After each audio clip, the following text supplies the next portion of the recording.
driving 6 miles to Chicago. We got a full tank of gas, half a pack of cigarettes. It's dark, and we're wearing sunglasses.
Ugh. Hi, everybody. So, I'm sure you've seen the ticker up top there. Remember, kiddies, stick to your scheduled sleep regimen. I don't know what it is. I think my body, excuse me, I think my body has adapted to the earlier I wake, the earlier I sleep. So, started working out again around the last week of August of last year. So, pretty much I started working on first week of September. So, you figure October, November, December, about 4 months, right? Got my body back to somewhat of a healthy, excuse me, active lifestyle. And with that, when I do work out at the gym, I'm usually up around 4:30 to 4:45. Because what I would like to happen is the wife comes to work, woman, the lady. I like to say the missus wife. I don't know. It's I feel there's like a lot of weird like give and take when you say the wife. That's just me. The missus, she's my woman. She's my love, my life. So my partner in crime, the missus, she is a little more inconsistent with me than me in the morning, due to the fact that just her sleep kind of sucks. So my sleep is regimented, but it's if I wake up early, I go to bed early. If I wake up late, I go to bed. She'll get up a little bit during the night. She's restless, got to use the bathroom. So it's harder for her to remain consistent in the morning. So I usually end up going by myself, which as much as I enjoy training with her, because I mean it's really one of the only things we do together. But with the way my program has been going, that's falling apart. But as I'm currently spinning my wheels here, happy Thursday, bud. So days I work out, supposedly like today or Monday or Tuesday, because I train 4 days. Monday, Tuesday, Friday. I on my off day, I have my off days, I should say. I have a very hard time waking up at a reasonable early time. Long story short, I'm usually up by 11, if not a little later, and I still am here on time. I really need to start earlier. That's one complaint I have of myself. I'm always analyzing and like self. What's the word I'm looking? Self critiquing myself. I'm a Gemini, so I always have that inner voice just going on. It's funny seeing the. Needless to say, Monday, 3 days ago, up at about 4:30. Tuesday, up around the same time. Wednesday, off day. I slept in. I got up right before noon. And last night, as I try to fall asleep, it just would not. So I've pretty much been up for 24 hours at the time of me saying this, 12:27 p.m. on January 19th. I do not suffer from insomnia. It's just my body starts feeling weird. Is a very good example. I think it was last week actually, where I sat on a couch. This was the day I went to the gym. I was up at 4 in the morning, 4ish. Go work out, come home, try to animate. That's been a struggle for me. I stream, and I go upstairs, and I'll clean up around the house since I work from home. This is what I do. Ladies working. I'm like, you know what? Let me just like clean up a little bit. I'm gonna vacuum and all that, and I sit on the couch, and it's currently 5:30, and I pass out. And then the next thing I know, I hear the front door open. Lady comes. It's 9:30 p.m. I tried watching The Order of the Phoenix. No, Goblet of Fire. And I remember turning it on, passing out. It wasn't that the movie was bad. I was just tired, man. It hit me hard. And I remember I woke up, I saw Mad Eye Moody, I passed out, and then I wake up, I see the lady text me. She's like, I'm going to be a little late. And then the next thing I know, it's 2 hours after. I did not sleep that night because my body was like, oh, Sai just sleep for 4 hours. He's good.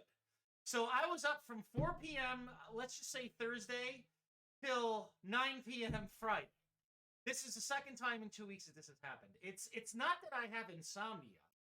I don't have sleep deprivation. Well, I'm probably inflicting that on myself right now. Right? I don't have any known sleep problems. If I'm stressed out, I do tend to be restless at night. Like I'll have a very hard time falling asleep. But then I'll pass right out. I'm sorry. I'll have a hard time passing out, but when I do, I'm out. So yeah, yesterday I was up begrudgingly at about, I would say 11:45 a.m. So woke up on my off day from the gym. I have carbs, so I had a bagel, I had a Red Bull or whatever. Come downstairs, I start streaming at about 12:30.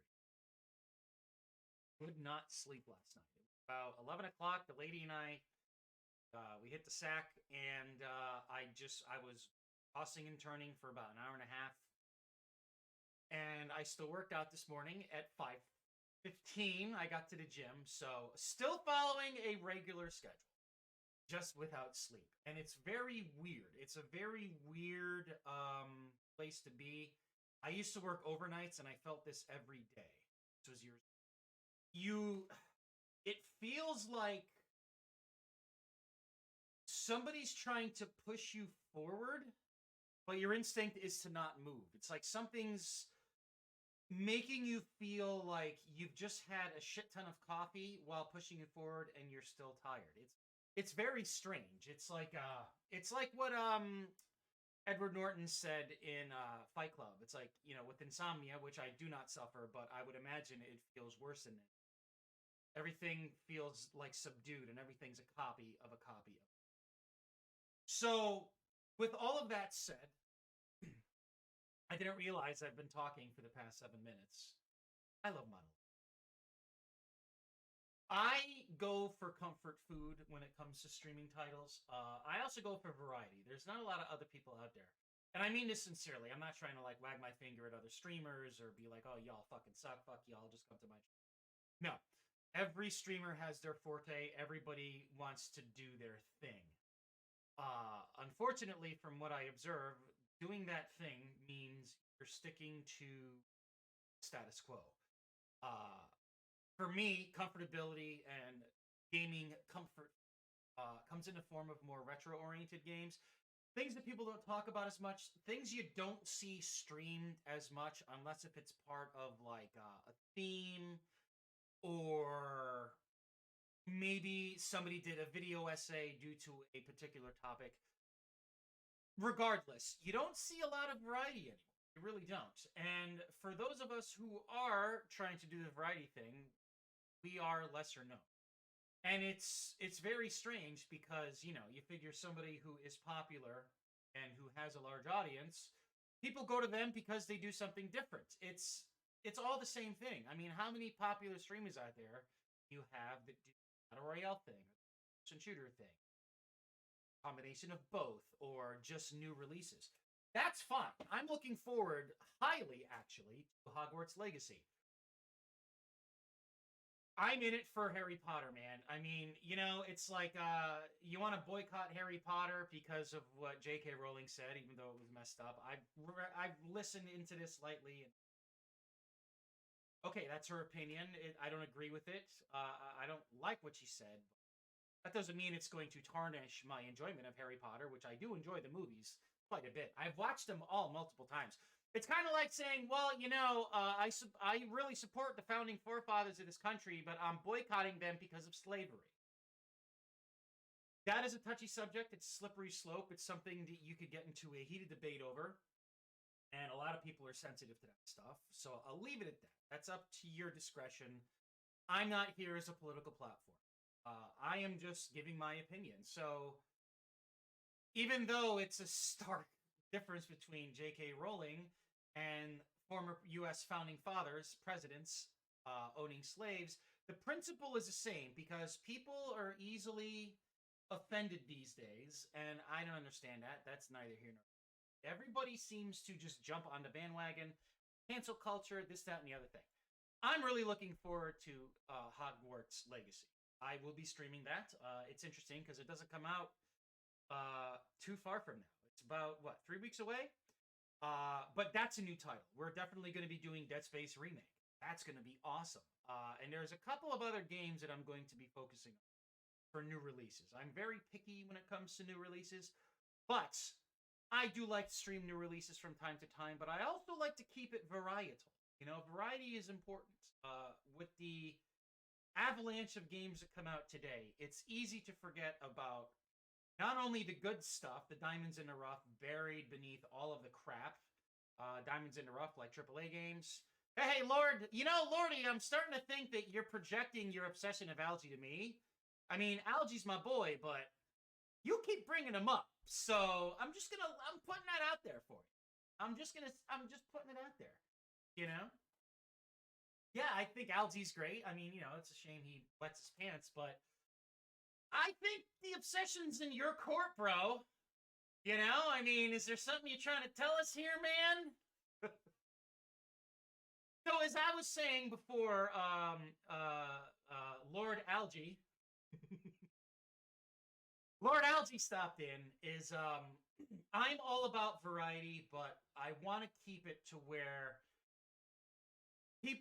people are reminded of all the good stuff out there. Half-Life 2, Dead Space 1 and 2, PlayStation classics like Metal Gear Solid, arcade games, etc., etc. So, Lordy, I couldn't sleep last night, so I'm having a much shorter stream. I'm having a much shorter stream today. I just inhaled a Greek yogurt before I started streaming. Resident Evil 1, yes. That is one of my all-time favorites. And don't get me wrong, man, I really enjoy the GameCube remake. The GameCube remake is what people consider RE1 HD. I think that was 2003 when that came out, around that time, give or take a year.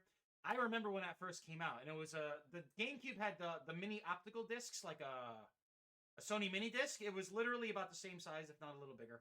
I had the physical, games were physical back then, but I had the 2-disc copy. It was awesome. And I remember that was a big deal. And considering it was GameCube from back in the day, it still looks incredibly good.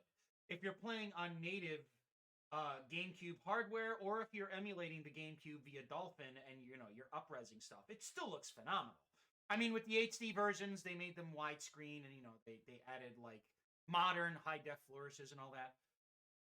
I love my remake, man, but there's something particularly special about Resident Evil on PlayStation. I think it's because it's where I started, probably where you started as well, or the first one you've experienced. So you will always look back on that first one you've experienced with a lot of fondness. And I'm sure a lot of people on the other side of the fence who played the remake first are like, dude, this is where it's at. And then they try to go back and play the original PS1 version, and they're like, right? But I think that's where Resident Evil 2 remake does better than the Resident Evil 1 remake is you could play either Resident Evil 2 proper from PlayStation, or you could play the remake, and each one is uniquely enjoyable. Like, it feels like Capcom tried to replace the OG Resident Evil rather than update it, right? They're like, this is the way you should play it. It's like, no, man. No, I don't know. That's at least my take. I mean, my outlook could be a little different to you guys' outlook. So, I have not slept last night. I've been up right now, literally, for 24 hours and about 45 minutes. As I was saying before you dropped in, Algie, Lordy, I'm ragging on you. I like to go for things I'm familiar and comfortable with and things that are awesome. So I've streamed this a lot throughout the year. Like I go for this at least like maybe 3-4 times a year. I feel it needs to be streamed and people need to be made aware of this because if you want to go through official channels as Capcom wants you to, you have to buy their absurdly expensive and weirdly designed Capcom arcade stick. I mean, it's literally like this wide. It's about a fathom wide. For me, is about like I'm 5'10", so it's about 5 feet wide, and it's Capcom with joysticks on it, and it uses like a poor iteration of emulation. So, when in doubt, MAME it out. Played on MAME. Now, I need to check my audio levels just to ensure that this is going to run okay. Alien vs. Predator Arcade. This is so good. Okay, so I think that's good for the audio, right? Yeah, that's good. Okay. Okay, so before that changes and fades out and everything, audio levels are fine. Let's do it. AVP. Now, I'm only going to pause this one more time. For those who are watching this, and those who will be watching this on YouTube, and those who are here, for the unaware, this actually looks like Gotham City from the Tim Burton Batman movie, right? Film, I should say. But this Capcom version of Alien vs. Predator, the greatest 2D side-scrolling beat 'em up of all time. Many people agree with it. Was the story and essentially its structure is based off of the original scripts that was going to be produced into a film. Capcom worked on it, and throughout the process, the script was scrapped. And we got that god-awful Paul Anderson. Anyway, this is based off of the unreleased or just scrapped film, and it is really good. One of my favorite details is depending on which character you pick. There are 4 characters to choose from: Predator Hunter, Predator Warrior, Lin Kurosawa, who is essentially a combination of Chun-Li and Ripley from Aliens 3. We don't talk about Resurrection. And Dutch Schaefer from Predator. Fucking awesome. He's essentially like Hager.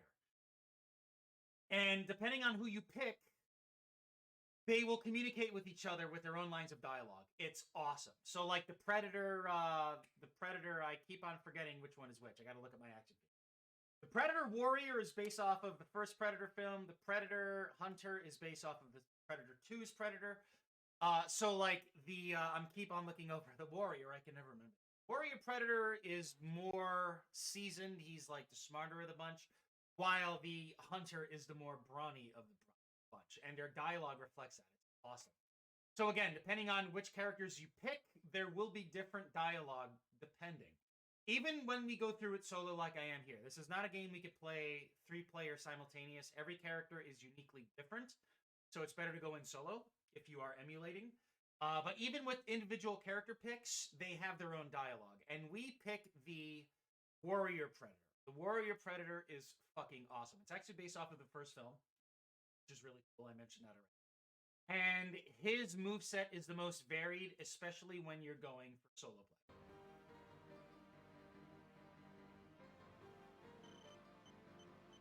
Emergency! Emergency! There's something just incredibly awesome about sprite-based games now. I mean, we still get them today. Obviously, the tech has improved, but old school, like, sprite-based gameplay from the golden age of arcades and 16-bit sprite-based games, 32-bit, incredible.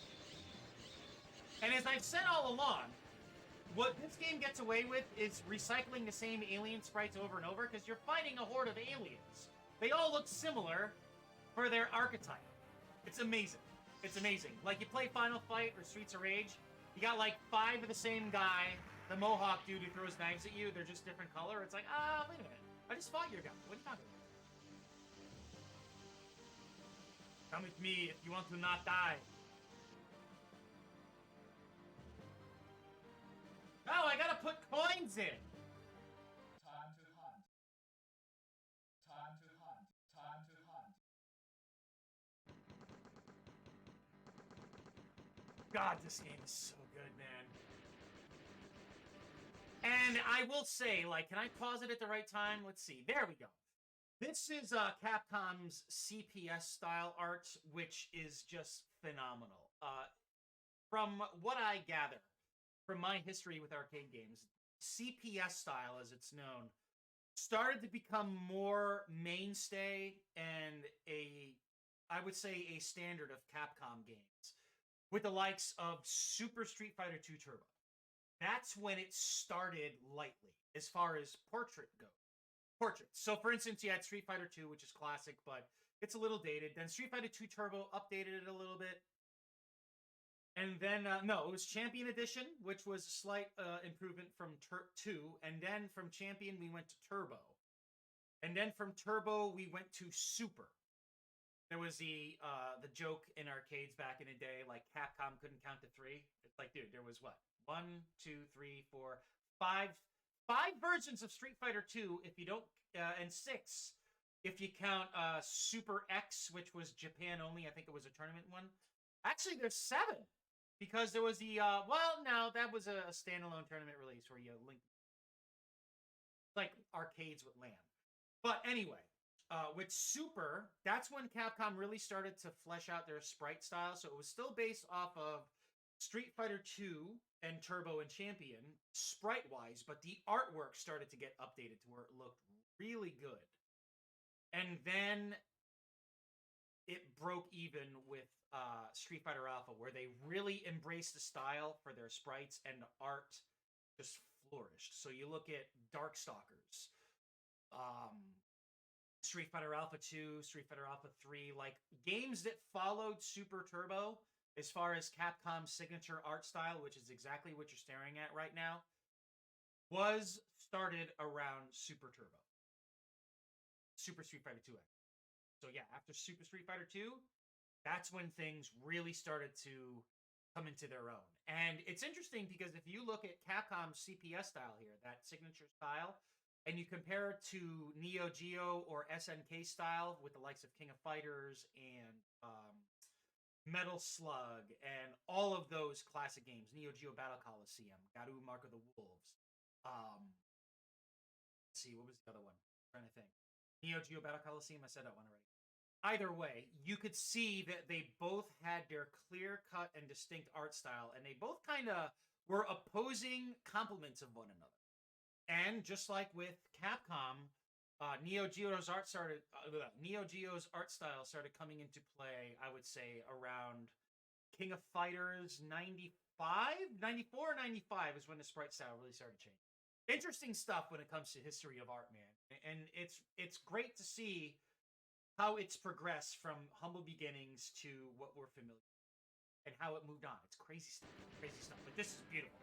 And it's great, too, because they take the CPS style and they apply it to the Alien license and the Predator license. It's like you can see these Predator characters in Street Fighter. It's amazing. I could go on and on and on about this game.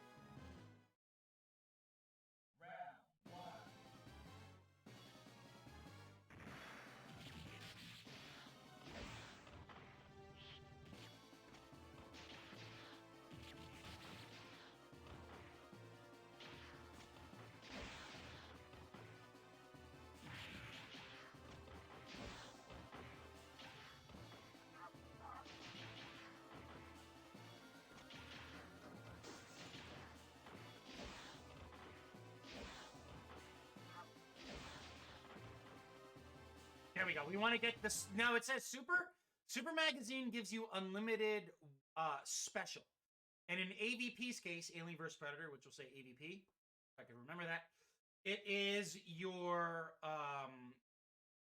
cartridge or energy-based weapon. So for Dutch, it's his smart gun rig, which is attached to his arm. It's not left or right because it mirrors left or right when you. Then you have the Predator's shoulder cannon, Predator's plural, both the warrior and the hunter, and then Kurosawa's Uzi 9mm. So Predators automatically tracks, Arnold's or Schaefer you could aim, and Kurosawa kind of sprays. It's really cool stuff. This is the epitome of 2D side-scrolling.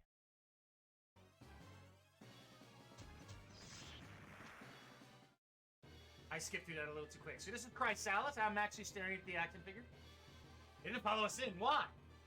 Austin? It's a trap!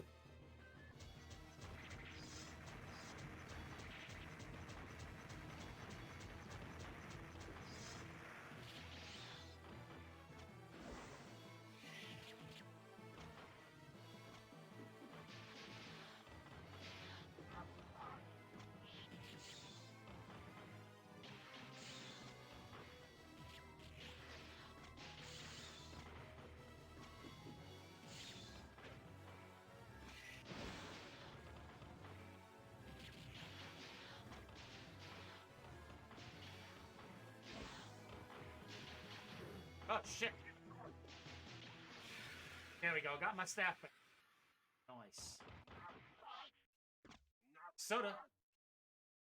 And what's cool, too, is, you'll see here, so depending on who does the most damage to the boss, you will get an end stage bonus. So playing by ourselves, we get the win bonus.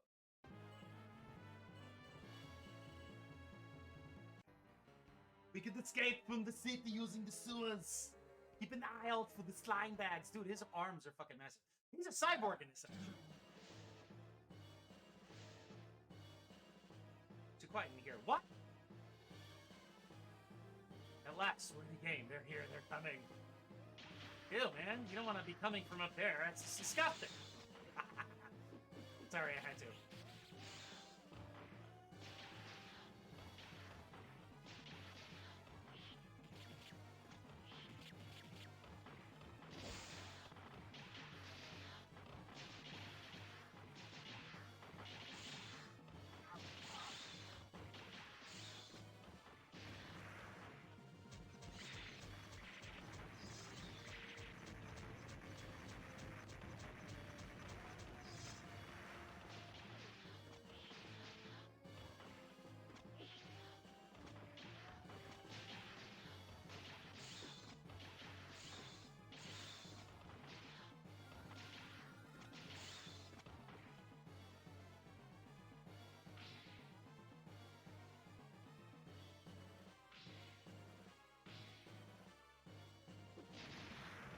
Ah, I see.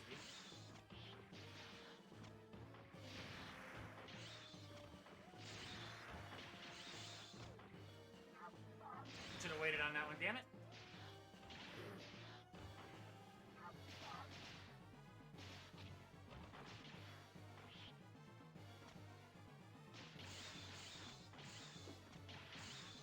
So, notice how I'm holding on to this grenade launcher here? There's the reason why I'm holding on to this grenade launcher here. It's malfunction. We're moving. Now, what's funny is if you're playing as the hunter, when the lift stops, he goes, "Does anything work on this damn planet?" That's really cool.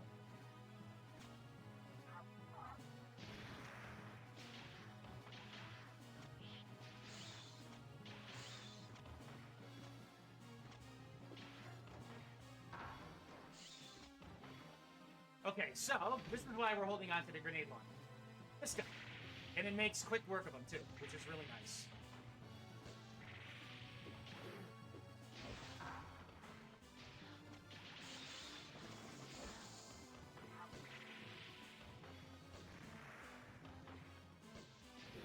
Shits.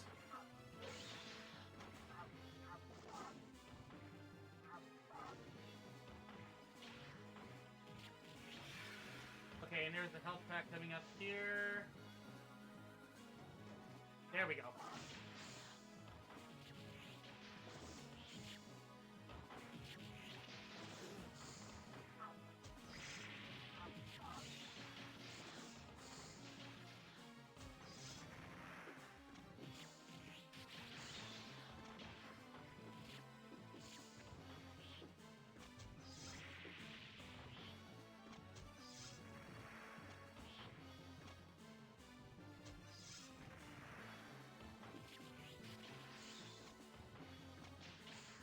So there is a trick to beating. I think I'll start watching. Dude, all right. Stick with the. Okay. As the film buff who grew up with these films, the first two are just. They're mind blowingly awesome. I mean, considering. I think Alien was 79. Like, that is still. It feels like it was just released. That's how fucking good Alien is. Aliens is one of the best sequels ever made. Jim Cameron's known for that. Like, I can't speak on the new Avatar, but Aliens and Terminator 2 are the measuring stick of what sequels should be. And as I always say with Dead Space and Dead Space 2, Dead Space is Alien. It's isolative. It's you're by yourself. You're surviving. And Dead Space 2 is Aliens, where it's a natural extension, but with an action hook. That's how good Aliens is. Aliens, you can't really argue which one is better, because they both have their strengths and they both work off of one another, right? Without Alien, we would not have had Aliens. Without Terminator, we would not have had Terminator. So, watch Alien and Aliens for absolute certainty. Alien 3 is... I'm trying to think of a proper term here. It's an acquired taste. What's interesting is that when it was first released, I mean, look into the history of how that film was made. It's a film. David Fincher's first outing. He's known for Fight Club and Girl with the Dragon Tattoo, Social Network, blah, blah, blah. Seven, I mean, David Fincher's fantastic. Fight Club is one of my all-time favorites. He was under a lot of pressure from the studio. The studio kept changing their minds. They kept putting... They just handled that movie terribly.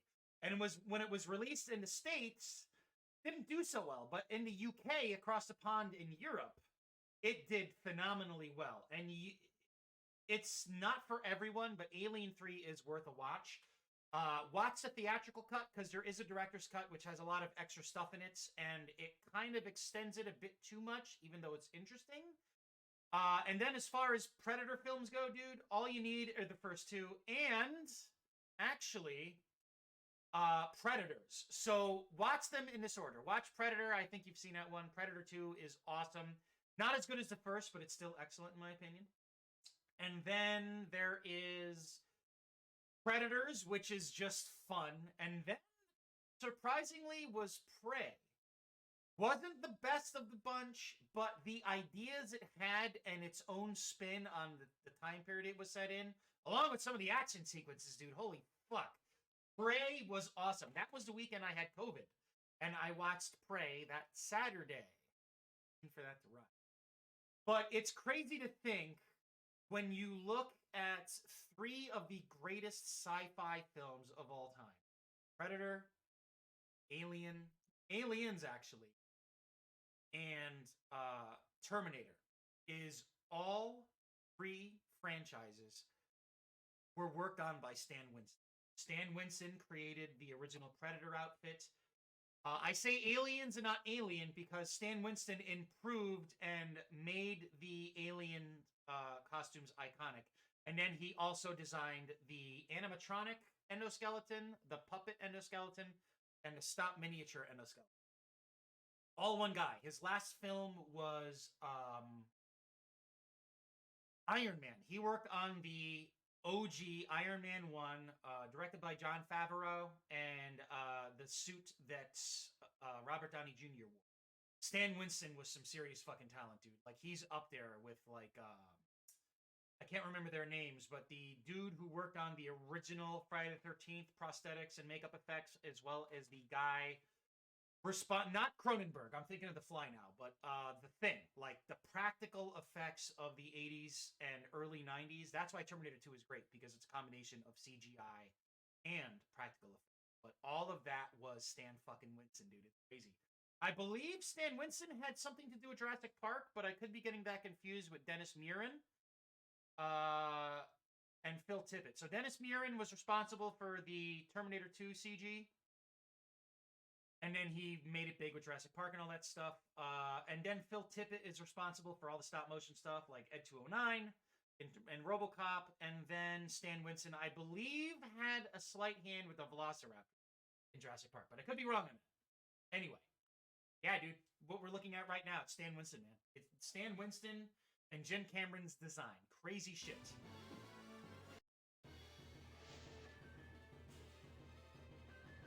Get out of here now! It's not another alien! That speed is incredible! These humans were destroyed instantly.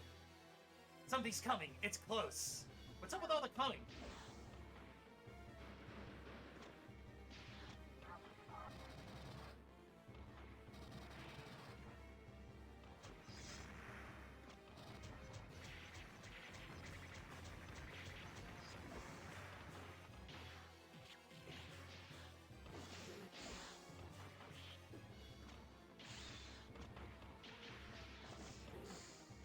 Oh, shit! I got the back! Look at that! No health! Oh, fuck! I am totally posting this YouTube. Dude, I have no health! I don't think I have vital Dude, I was one... I'm taking a screenshot of this. One shot away from dying. I always usually die at Razor Claws here. These aliens all come from one top. So that's Kurosawa. She is essentially Sigourney Weaver and Chun-Li combined. Actually, she is Machinko Noguchi and Chun-Li combined. I stand corrected. Okay, let's do it now while we still have time!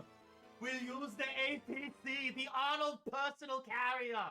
Yo, Dutch? Don't you mean the Arnold? Damn it, I just did it. The Armored Personnel Carrier? No, you got it wrong. It's the Arnold Personal Carrier. I made it myself and it's patented.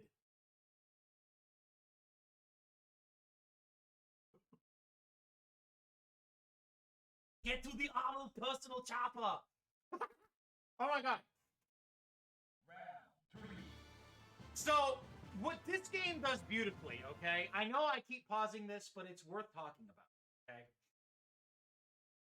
What this game does so wonderfully is not only does it take everything that Capcom learned from all of their previous beat-em-ups, Final Fights, Dungeons and Dragons, which was really good, Captain Commando, I think there was, not Cyberbots, there was a side-scrolling fighting game. I don't remember what it was called.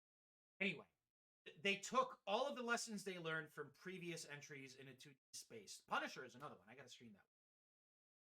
And then they added a little bit of fighting game flair. So each character, I mean, the moves are same across the board, but each character behaves differently. So like it's you have special, attack, jump. So if you hit all 3 buttons, you get your super move, where each character is different. So the warrior here spins a staff around, the hunters, the discs rotate around him.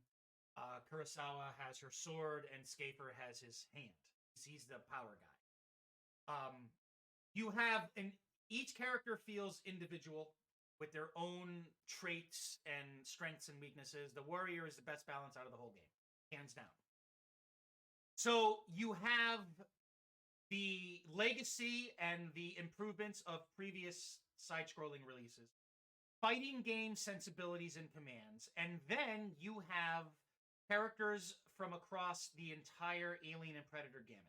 Predator from Predator 1 and 2, Arnold from the first Predator, Kurosawa, which again is Ripley from the first 2 Alien films. 3, I should say. Well, we only count the first 3.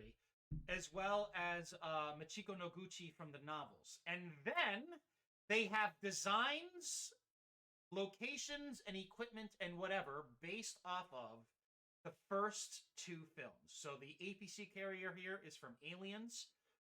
We're going to see the Hive from Aliens coming up after this little segment. There is also designs based off of the first Alien film with the Nostromo and the there's like the I'm trying to think of what it is, like the colony in the opening of Aliens and like little snippets of Alien. There's all these little touches and flourishes and nods to everything that the licenses carry. And that is awesome. It's like the best of everything. Best of fighting games, best of 2D side-scrolling beat-em-ups, and the best of Alien and Predator. It's crazy. It's fucking crazy. Like, even the armor and the weapons and the character mannerisms are all based off of Aliens Marines. Fucking awesome. And then, of course, the iconic alien designs from all the different films and the liberties Capcom took, which actually stick. You got the drones, you got the warriors, and all that shit. It's really cool.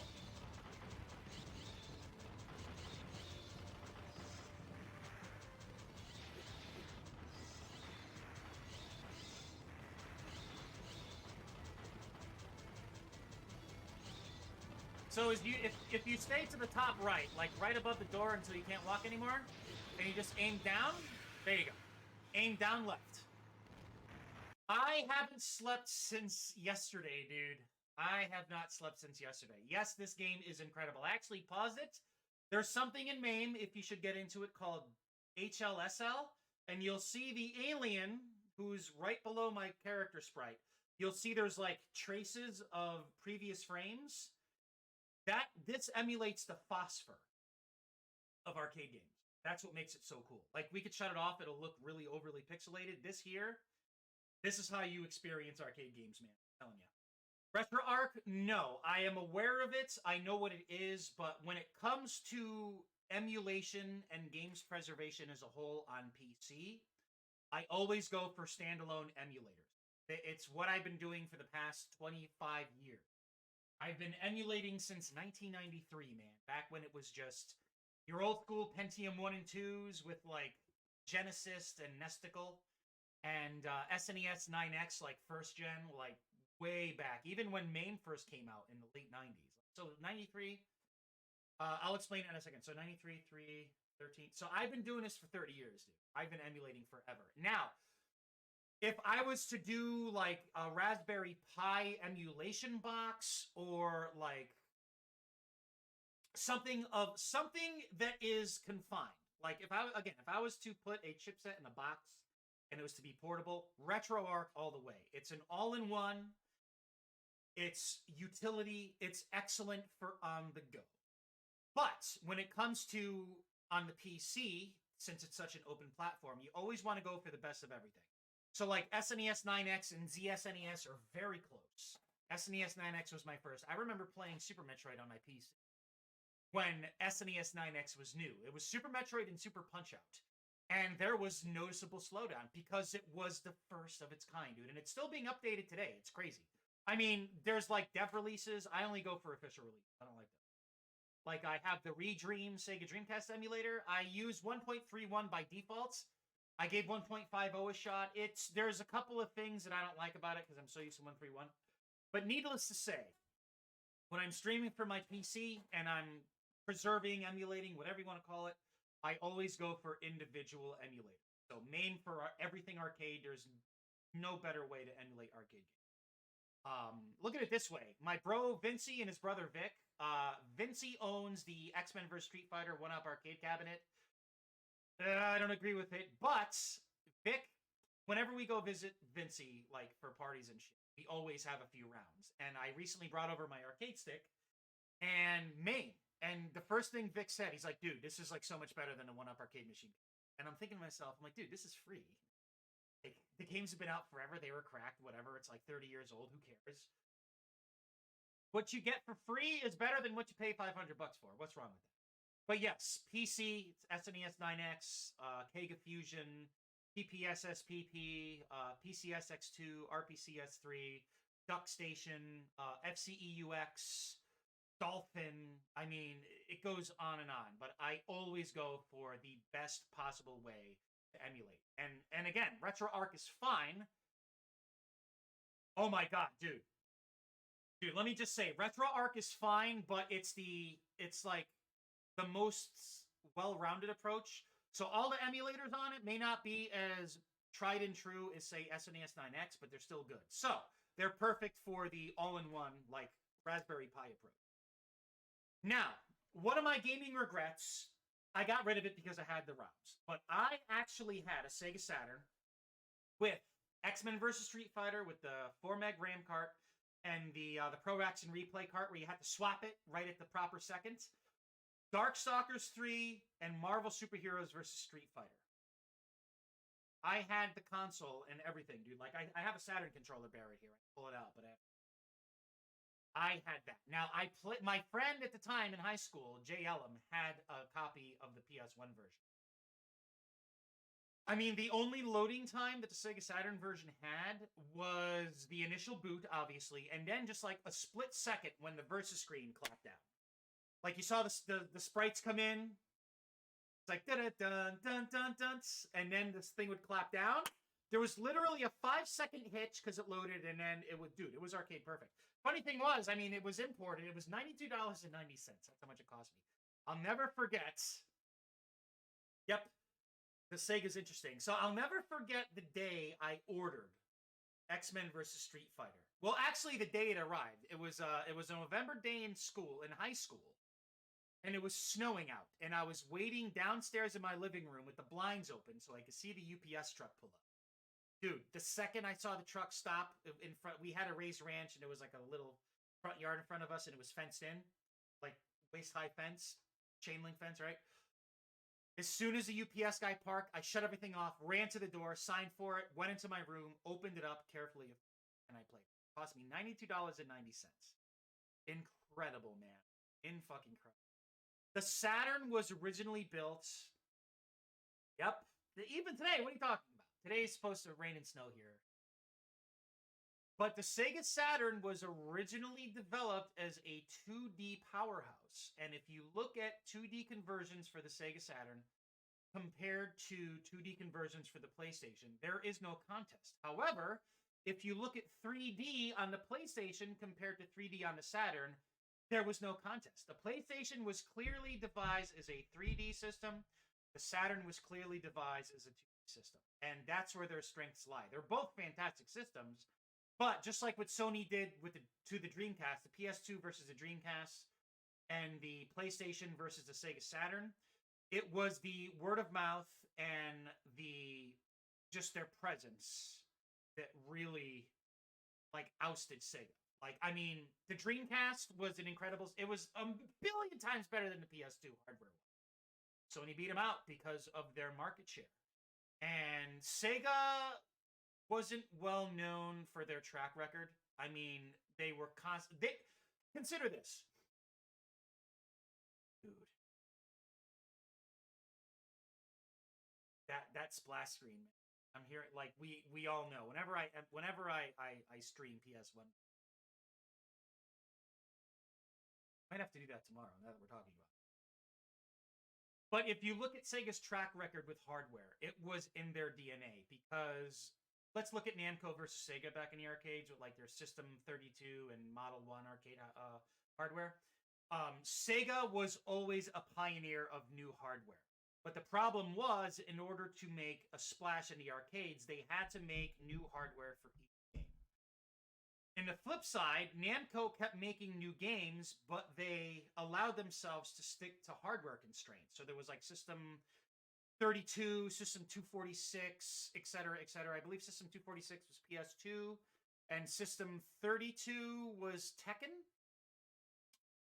So that's why Namco was very popular on PlayStation. They had the System 32 hardware, which is essentially PlayStation 1, and they just kept releasing games for it. But Sega, on the other hand, and this goes into their consoles, is every big game that came out, there were maybe 3 games that shared the same hardware. It was a new iteration, right? Dude, don't get me started on Tekken Tag, dude. Seriously, this is why I love streaming like retro and like old school stuff. So Sega, like Super Monaco and Super Monaco GP. 1 and 2, actually. It was like model... Let's just use Virtua Fighter as an example. Virtua Fighter 1 was Sega Model 1 hardware. Virtua Fighter 2 was Sega Model 2 hardware. Virtua Racing was an extension of Model 2 under the AM2 umbrella, right? So Sega was notorious for constantly updating their hardware. Why does that sound familiar? Master System, Game Gear, same thing, just a lateral shift. Right? They took a page out of Nintendo's playbook. Then he had the Sega Genesis. Then he had the Sega Genesis Mark II. Then he had the Sega CD, the Sega CD Mark II, 32X, the lock-on technology. Then you had the Sega CDX, and then they tried to do the Neptune, and then the Sega Saturn came out as a surprise release, which pissed retailers off. And then Sega finally started to learn. Oh, don't forget about the Nomad. And then, or the Master System converter for the Sega Genesis. No, dude, I've been up since noon yesterday. I did not sleep last night. So I'm gonna be wrapping this up. I mean, we're conversing a lot, so it'll take longer than normal, but I am not streaming all day, dude. That the last time I did that was Callisto Protocol. However, I will say next Friday I will be doing that with Dead Space Remake. But with Sega, when you look at when they started to learn their lesson, after they kind of screwed themselves over with the Saturn, they're like, shit, we need to do something better. And when they finally realized it, we got the Dreamcasts, and the rest is unfortunately. It was sad to see the Dreamcast die, dude. That system is up there with like the PlayStation 1 and the Super Nintendo. It's just a special system, especially if you love fighting games. Yes, they did have Michael Jackson, but back when Moonwalker was amazing, and when he composed music for Sonic 3. People don't believe that. Look at the recent Sonic the Hedgehog trilogy release, which is I'm not even going to bother with that. But they had to cut tracks because Michael Jackson helped compose Song 3. Say what you will about MJ, man. That guy had some fucking talent. And it's a shame because, you know, yeah, his legacy with whatever at Neverland, but there will never be any other talent like that, at least for a very long time. But Sega, let me pause again for a second. Sega was the pioneer of hardware, and it kind of bit them in the ass towards the end. They had the right intentions, and it blew everybody away, dude. Like Crazy Taxi, or the Jurassic Park light gun game in arcades, or the Spider-Man arcade. In the arcades, they knew how to push hardware, but that was in their DNA, and it permeated into their console space. And that's why it really sucked when the Dreamcast just was sunset. It was really sad. Because the Dreamcast was fucking incredible. Sega finally got it, but their reputation wasn't that good. I mean, the 32X was just ass, dude. Like, and I hate saying that because I'm sure they had good intentions and a lot of people worked very hard on it. The 32X wasn't very good. It was all based off of the Sega hardware, the Genesis hardware. It was terrible. It was ugh. And then the Tower of Power, like just Google Sega Tower of Power. You'll see exactly. All right, so this is the hive. So we go into the hive, then we fight the queen, then we fight the guys with the power loader. Then there's a whole bunch of shit. Okay.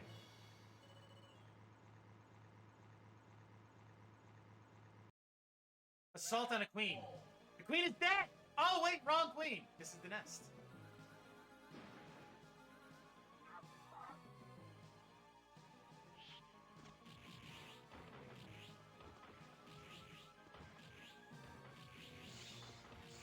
This thing is so great at keeping distance, but you can get it knocked out of your hands if you're not careful.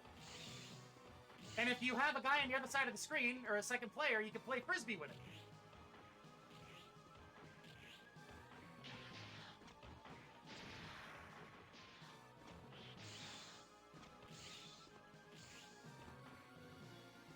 I like it. What? Porker! Dude, you see, there's a reason why, though, because Sonic Chaotix sucked.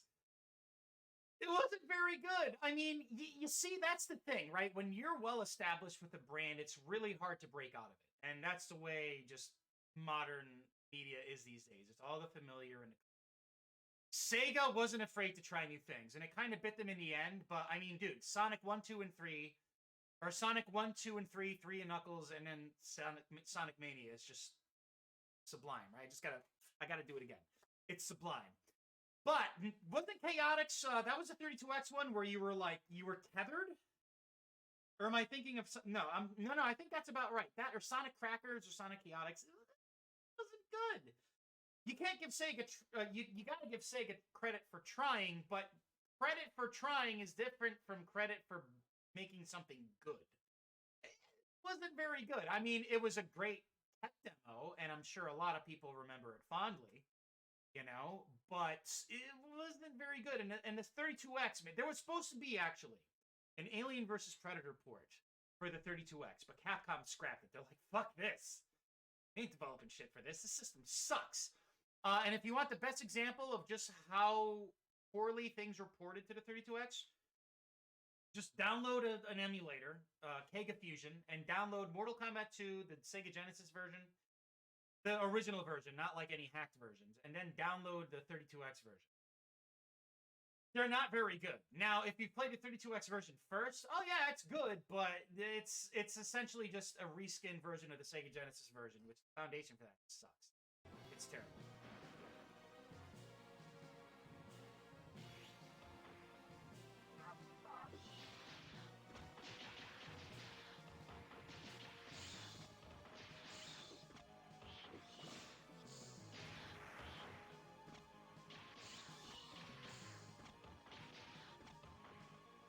I believe I have that somewhere. Hold on a second. See, this is why I call it retro and reminisce. Whenever I upload these streams to YouTube, I put anything like this in the retro and reminisce category. Because you guys come for the retro, and we reminisce about it. Alien vs. Predator Classic is the one you're thinking about, dude. That was done, I think, by Rebellion? Early Rebellion? I can't remember. It's 20th Century Fox Studios. Their gaming division at the time. Dude, like, at the time, there was nothing like it. Because it was the same game, just 3 different perspectives. So Alien was, like, the quick one who climb onto walls and shit and uses, like, speed and tail and acid spit and, like, swipes with his claws and shit. The Predator had all of his tech, and the Marine was, like, Doom. Like, you had, like, a machine gun, a shotgun, a smart gun, and, like, grenades, and a flashlight. But you were the weakest, but you had the most powerful weaponry. The Alien was the weakest, but he was the fastest. And the Predator was the most versatile, even though he was somewhat basic. Let's see here. Oh, no, wait, hold on. Hold on a second. Navigating. Okay, so let's see here. Sonic Chaotix. So that's, let's see here. Sega Genesis under, let's see here. Under 2X Games. Knuckles Chaotix. It is 3 megabytes in size. I've had this file since 2000. Actually, no. It was dumped in 2004, but Knuckles Chaotix.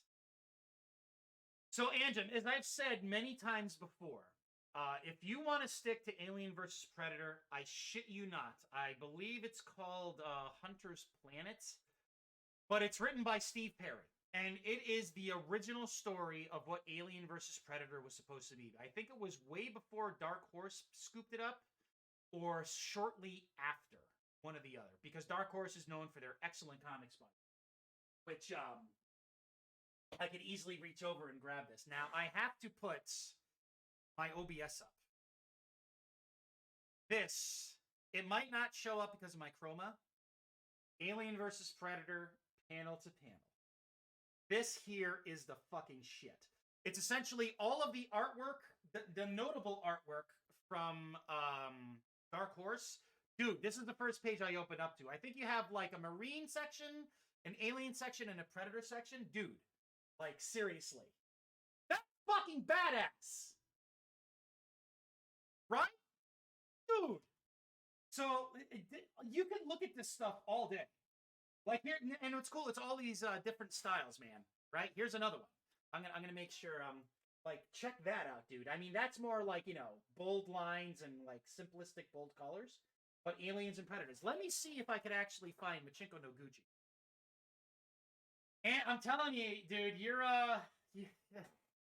projecting it out to me. Oh, I thought you said never mind, Algae.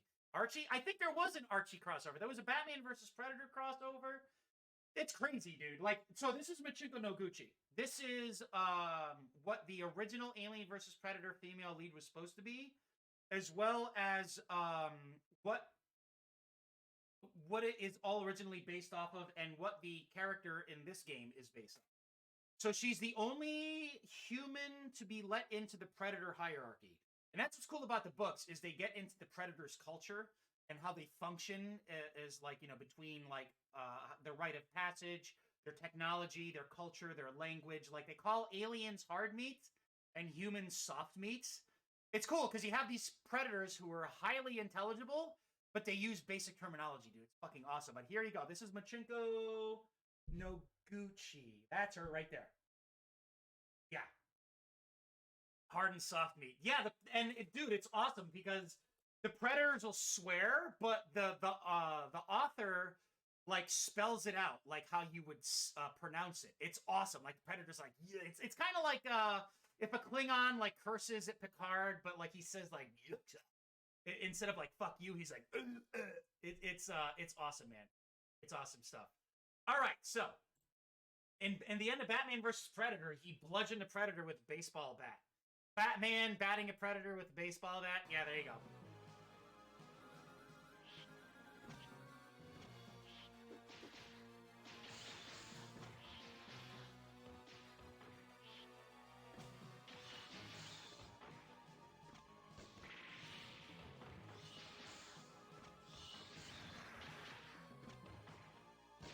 Whoops.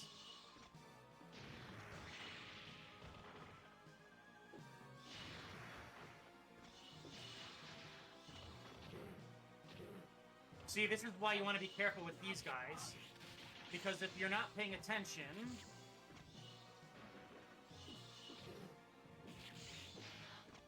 I'm definitely going to die here. There's no way around it. Batman using baseball bat on a Predator is funny, no pun. Man bat Batman using a baseball bat to bat the Predator. That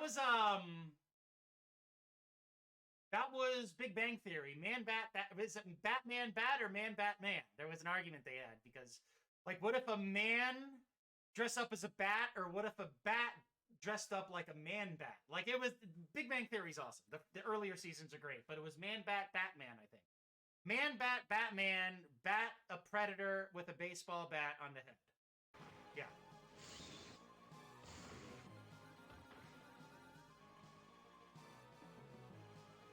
And then we start getting into the infected, which is really cool.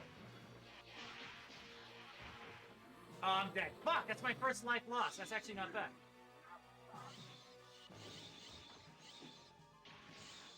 So what's interesting is even for an arcade game, you could still approach this like a console game, meaning you still have a chance to make it far without losing too many lives. It's like a difficulty check.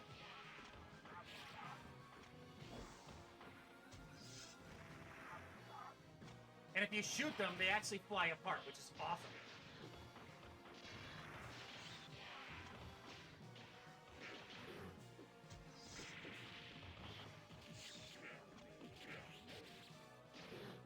Ah.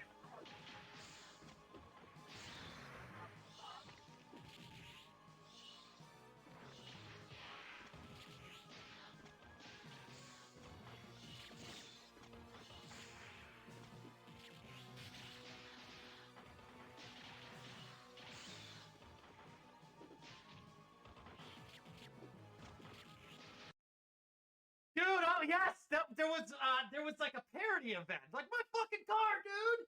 Did you guys ever see of or hear about Street Fighter the later years? Anyone? That's like a college humor thing from like 10 years ago. But it's awesome. Oh, dude. It's awesome because like these two kids are playing Street Fighter and this guy, like, he's mopping the floor, and these two guys, like, I think the player one was Ryu, and player two was Zangief. And, like, player one's like, yo, man, Zangief fucking sucks. Why'd you pick him? And the second player's like, what do you mean, dude? This is new to me. I wanted to play as him. And the guy mopping the floor in the arcade behind him, like, he starts crying because it is Zangief.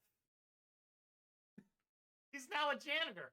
So he's done for work for the day, and he leaves, and he hails a cab. And he gets in, and the cab driver's like, yo, dude, you don't look too good. You had a bad day? And he's like, Dalsim? And the cab driver's like, Zangief? And they're like, dude, what are you doing? Like, it's hilarious. Like, Vega, he became like a soap opera actor, but he refuses to take the mask off. And the story is all of them coming together to do one more tournament. It's fucking hilarious. It's really, really good. I can't believe I remember all of this. Oh, and I would say maybe that's a Street Fighter reference. Yeah, I don't know. I never looked at it this way. He's like, Zangief? Dalsim? What are you doing driving a cab? What are you doing as a janitor? Like, we gotta get the band back together. Like, it's really good, dude. I don't know. You might be able to find it on YouTube. But it's hilarious. If you, I mean, we all love, like, retro stuff and Capcom games and all that stuff. It's certainly worth checking out. Trust me when I tell you. Dalsim? Zangief? And I will say, I love the live-action movie with Van Damme. It's so cheesy, it's fucking awesome. But of course, the best one is definitely the Capcom animated feature. Like, that is where Vega fights Chun-Li and like when she just got out of the shower. It's like, yeah, that's fun.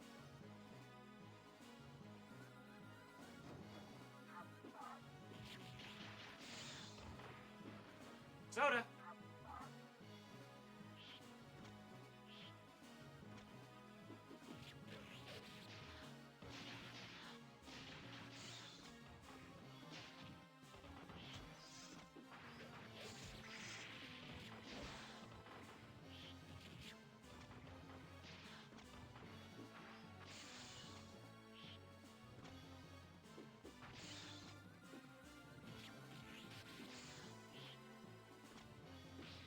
Ooh, the ham.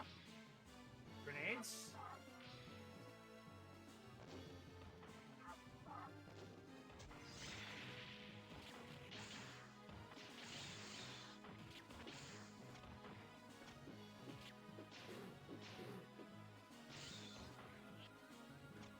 Oh, we have, there we go. There he is.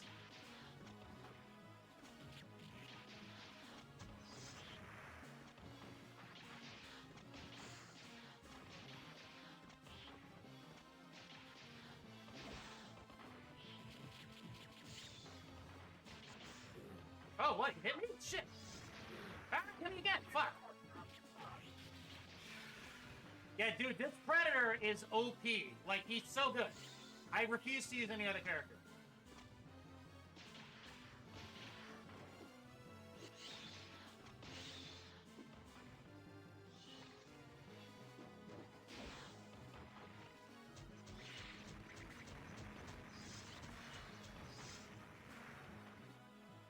Oh, he got me! I thought that was food. Fuck, not bad. I've lost 2 lives so far. We still are on our...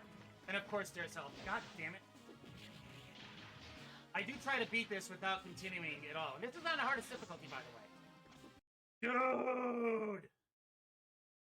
Yes. Now, this is going to be a deep cut. And I will say that is one of my favorite songs of all time. KMFDM, Ultra, and Juke Joint Jezebel. If you're not familiar with Juke Joint Jezebel, it was featured in Bad Boys with Martin Lawrence and before Will Smith slapped everybody, where they went to the dance club, where they had the van full of ether. They were looking for their lead. But anyway, if you remember Vega saying, "You witch, I'll make you suffer," you had the PG-13 VHS cassette. And if he said, "You bitch, I'll make you suffer," it was the unrated VHS cassette. And I actually got the Blu-ray. I have the DVD and the Blu-ray of that.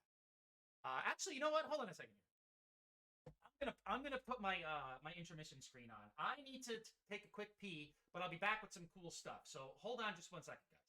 Or actually more like 1 minute.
Okay, so just a couple of random things first. This is essential, okay? The full set of Neon Genesis Evangelion with Death and Rebirth, which is fucking awesome. Let's see here. Another essential. Ninja Scroll. I had the DVD of this as well. I just couldn't fetch it. This is essential. This is fucking essential. But since we are on the subject of Street Fighter, first we gotta show this one. I love this movie. Is it as good as, say, the original Mortal Kombat? No. But is it awesome? Yes. Yes, it is. This is fun. I mean, dude, come on. Raul Julia and, like, Jean-Claude Van Damme, Kylie Minogue as Cammy. I mean, you know, Ryu and Ken were okay, but that's not the point. Zangief, change the channel. But I refuse to get rid of the DVD version. But this is uncut, uncensored, and unleashed. Don't mind the chroma. It's just a reflective. Oh, there we go. The original DVD, and then the Blu-ray. Now, there's a little, like, I don't think they formatted this the right way. Like, it seems cropped. Because this is true widescreen. This is a dual-layered DVD. It has two sides to it. So you have the pan and scan, like 4:3 version. And then you have the 16:9, like theatrical. And then this one here is kind of like in the middle. It seems what they did is they just blew up the wide prints and just updated the resolution on it or something. Either way, like, this is essential for anybody who is a fan of Capcom. Like, you have to. But yeah, this is where I first heard KMFDM. I was like, what? Who's this? And the rest is history, man. The rest is history.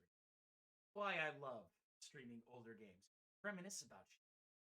This is what it's all about. This is streaming at its purest and at its heart, at its core. This is why I do what I do. This is why we all enjoy this so much. The conversations, the games, and all the memories. Can't go wrong. All right. So, let us continue. Wait, we're on control. I have two elites here. Oops.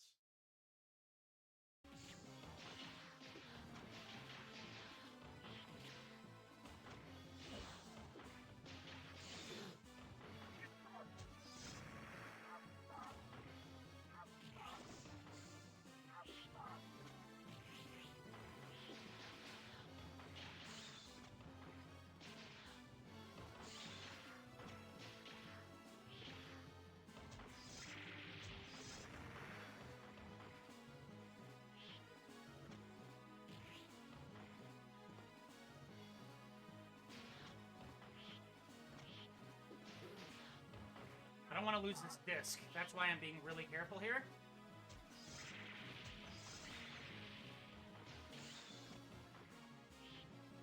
I think we got it. Oh, shit!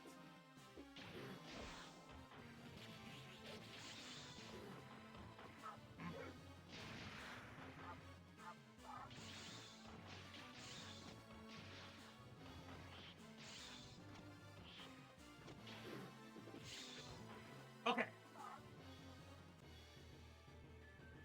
And this is straight out of Aliens. Get rid of her, you bitch!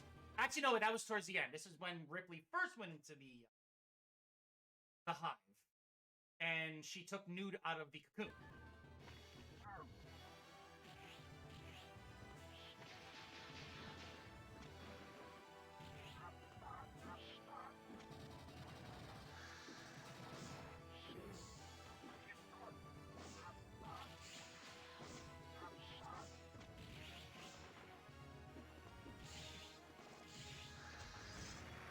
Oh, no!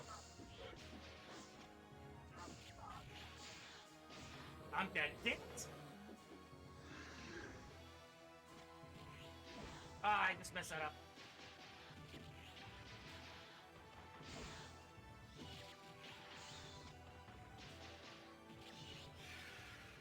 Yeah, in order to go through this without losing a life, it requires a lot of practice. It is totally possible, but you just gotta know, like, you gotta know this game. And I do love the wavy effects. This is all sprite-based, man, and this is fucking awesome.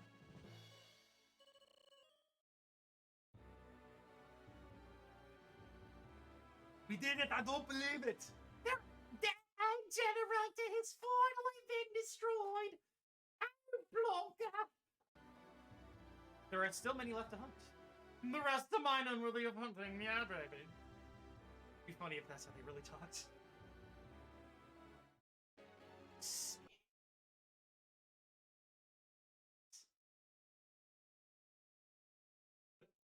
I might want to unpause this. I'm looking at the wrong screen. Look, it's a dropship, and she's coming down. So that's a dropship from Aliens, which is really fucking cool. And I like how we can see the city in the background. I've never noticed that before. God, the art in this is so good. Strange. I wonder if they're transporting. Illicit goods? Hello?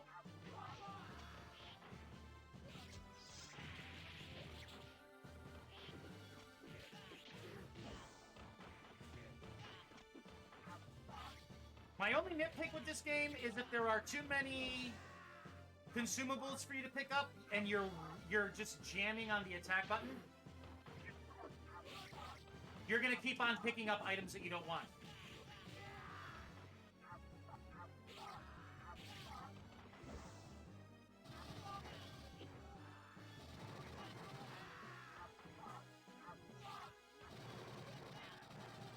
A predator using a pulse rifle, that's incredible.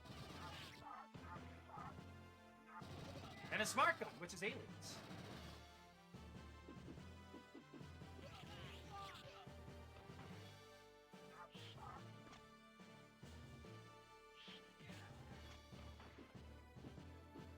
I like how we literally hide behind a small tree here, and they don't see us. Take cover! And of course, it's the Weyland Yutani. Like, they didn't see that? Destroy all the escaped aliens. Yes, sir. What is that capsule? Weyland Yutani, caution Biowar agent. Oh boy, they're at it again. Trying to turn an alien into a weapon. I mean, learn from your lessons, man.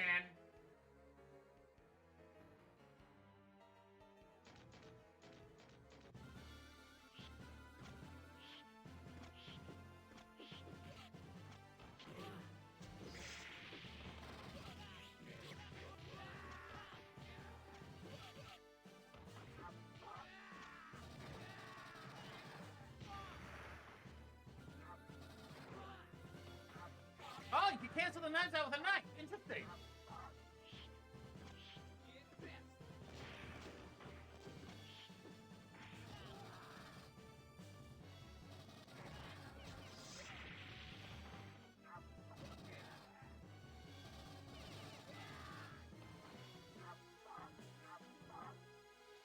Not back.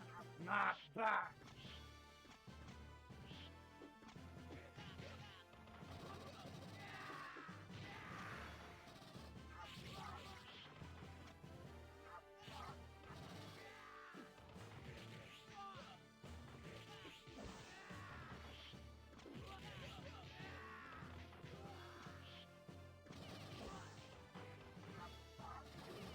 Those guys could seriously fuck your shit up if you're not careful.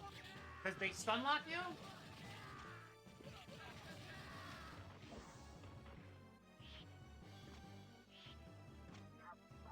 And we want a smart gun. There we go.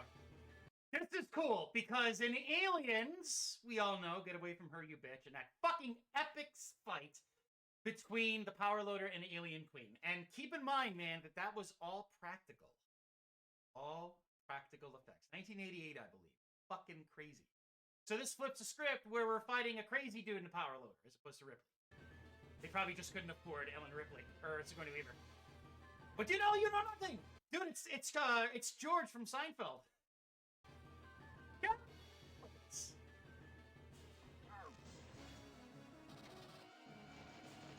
Oh, shit.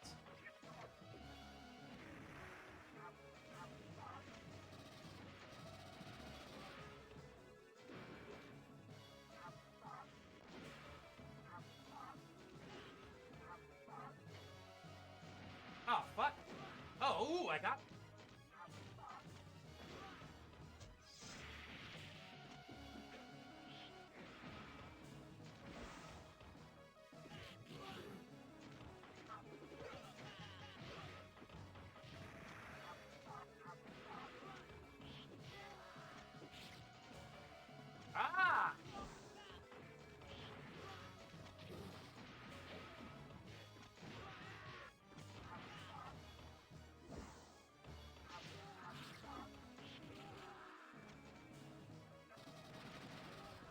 Dude, I took the power loader out once again with 0 health. I'm taking a knife.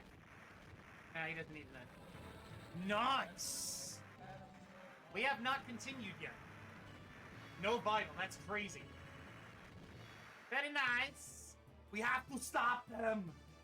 Boss, they don't know what they're dealing with. No! Then let us hunt. And Arnold, we don't want to use your personal carrier. Come on, what's wrong with the Arnold personal carrier? Let's rush him. And now, this building here is straight out of Aliens.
Yeah, see, if you get caught in the crossfire there, you're screwed.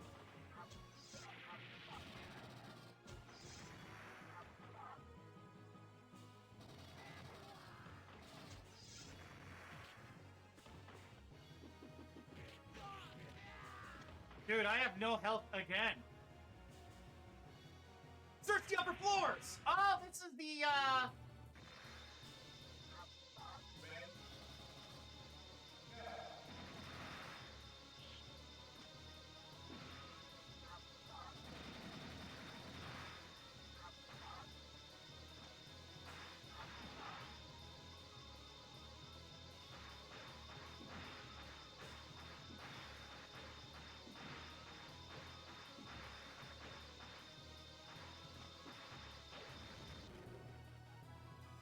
damn it, I took damage.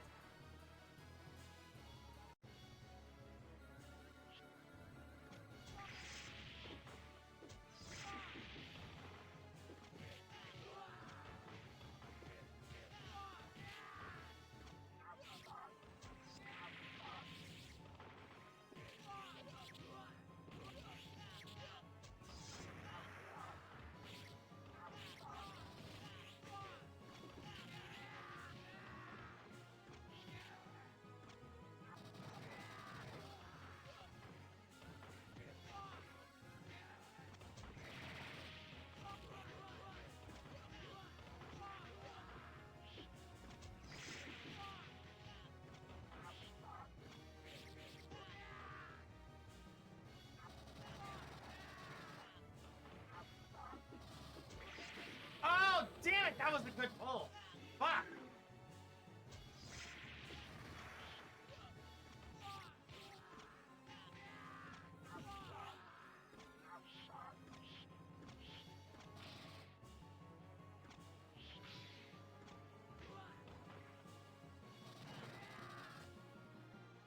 Burger.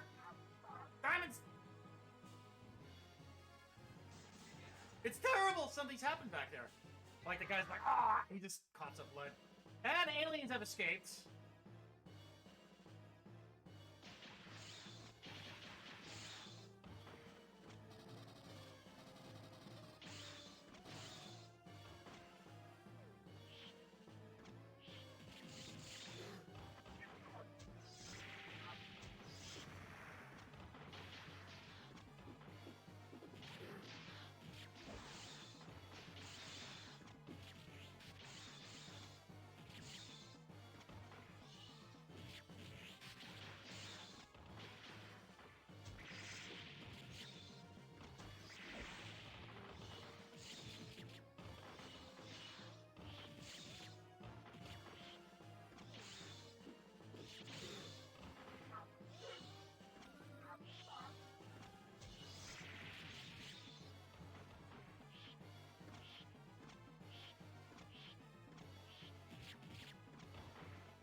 Oh, there's a med pack here. Can I get it? Yes. Excellent.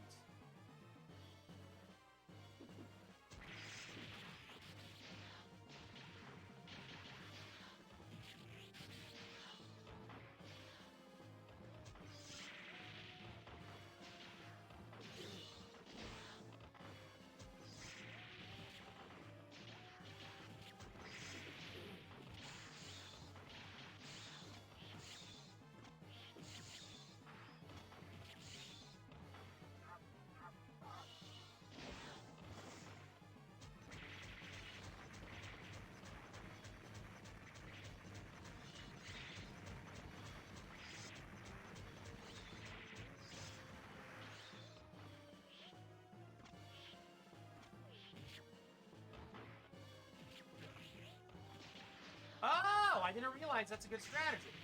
When the defenders are blocking, you could easily just walk up to them and grab them.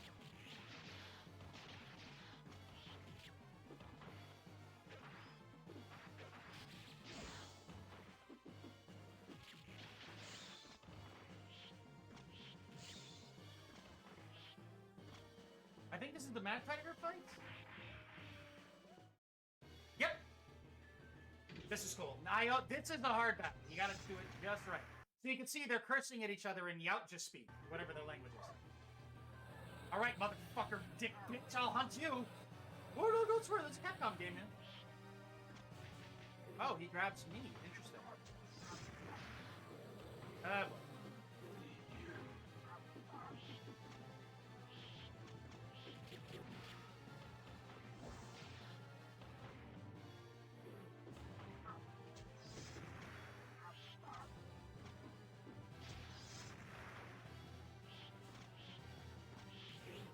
Really?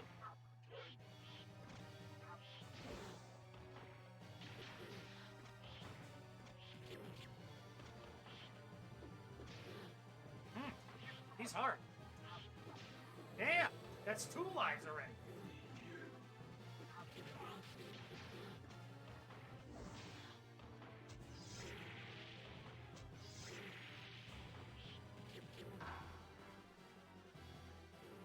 Aha!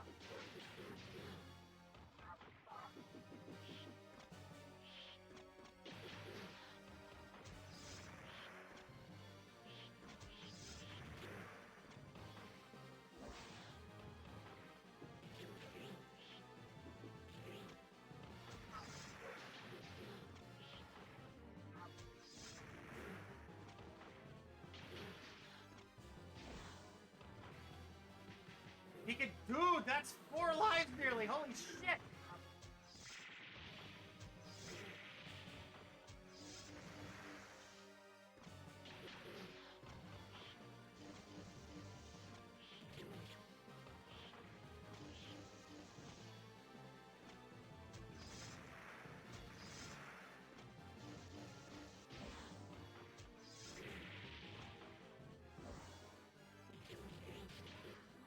There's gotta be an easier way to beat him, and I kinda ousted him a bit at the end there.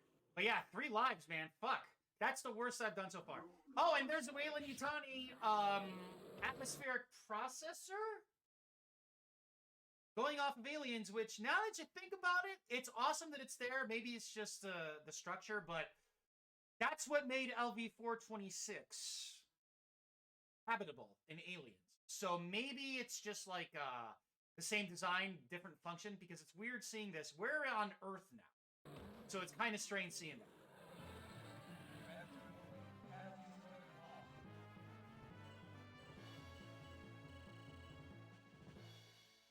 I love this art, by the way.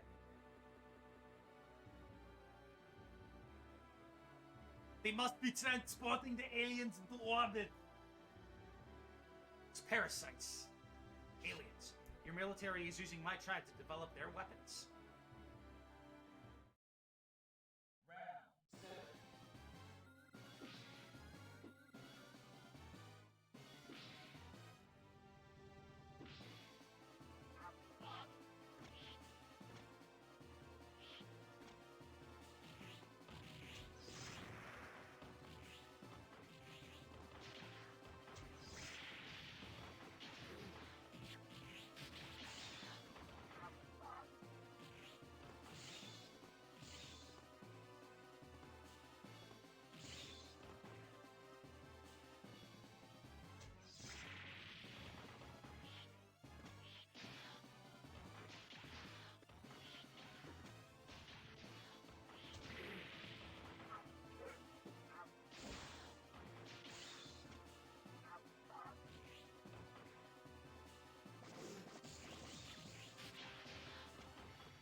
This was such a cool addition in Predator 2.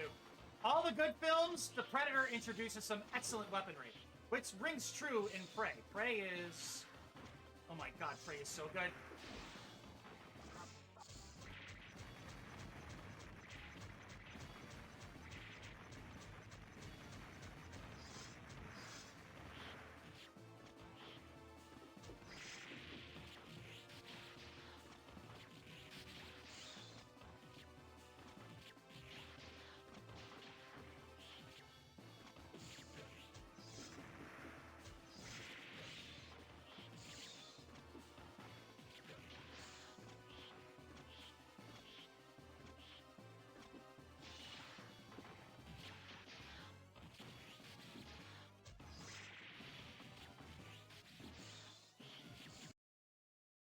Yay, Dukes! It almost is indeed.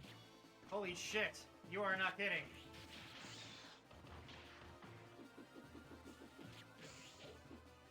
Yeah, I had 0 sleep last night. I've been up since noon yesterday, so I always go for comfort food when I'm feeling like, ugh. So that's why I've streamed this multiple times last year. This is certainly worth repeating, because it's so good.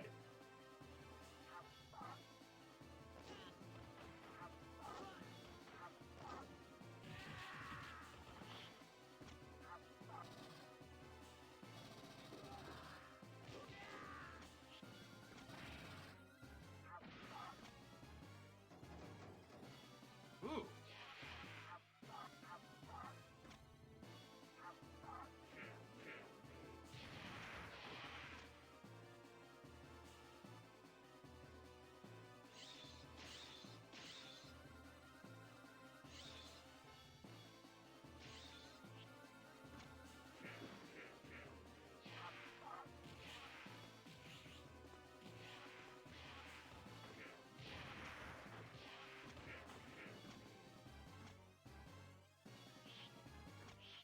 There we go. We got it.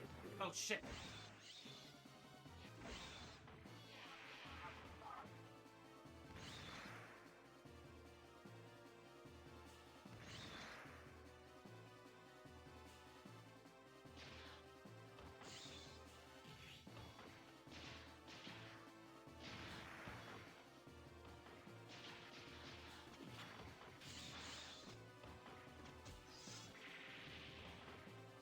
It sucks that the weapons disappear. That's cheap.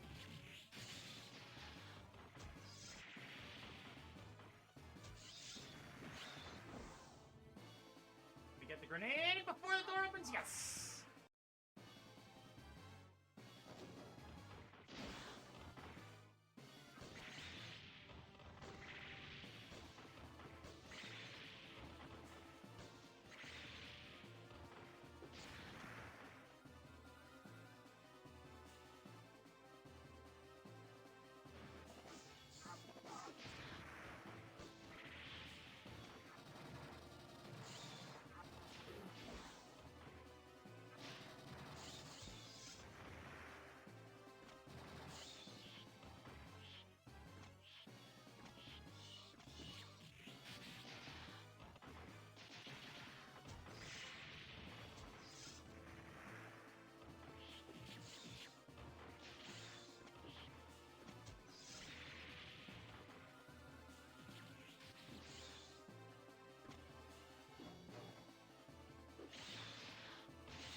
Ooh, nice. I didn't get to see what that was, but that was fish.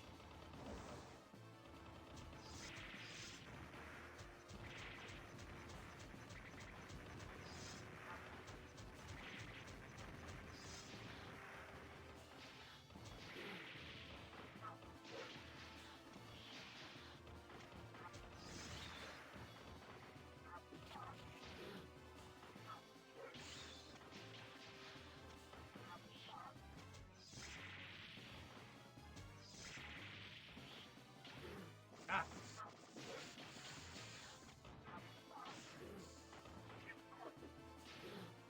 Damn, dude. dead. Fuck, I was trying to pick up the spear.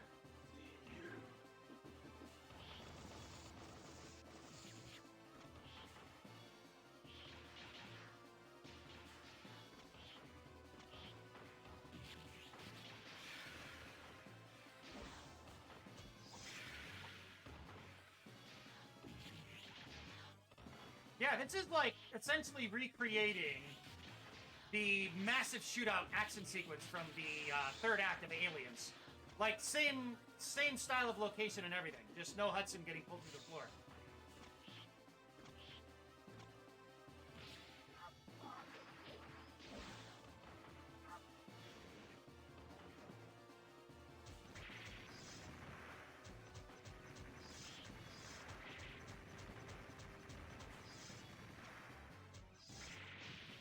Ah. Ah!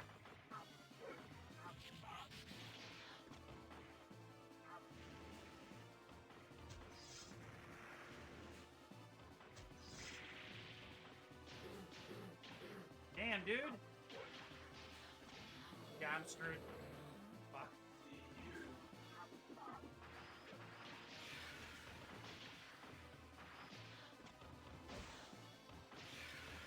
That was close, man. Damn, it's the Predator who screwed me up.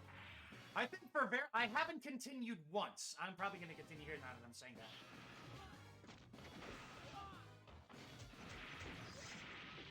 He's shaking me down. Quick, Dex, what's up, man? I'm dead. Fuck.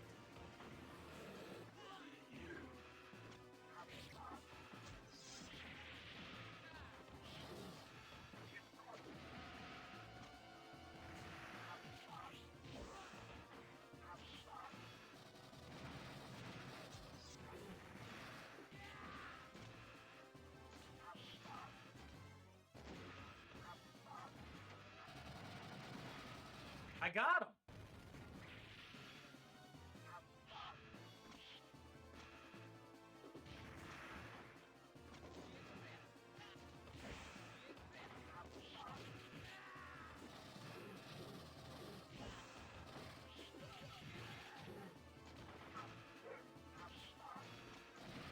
I did not want to pick that.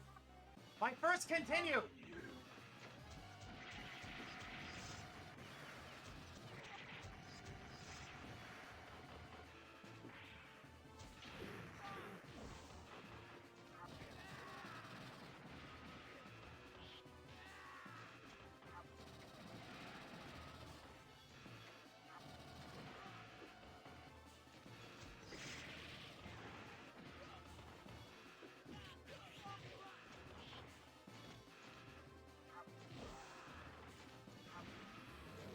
Damn, dude. So close.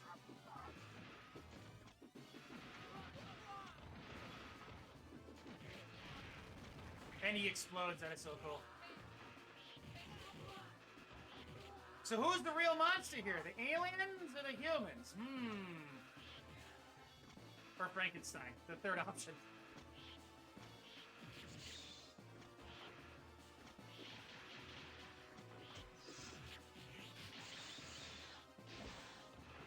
The humans.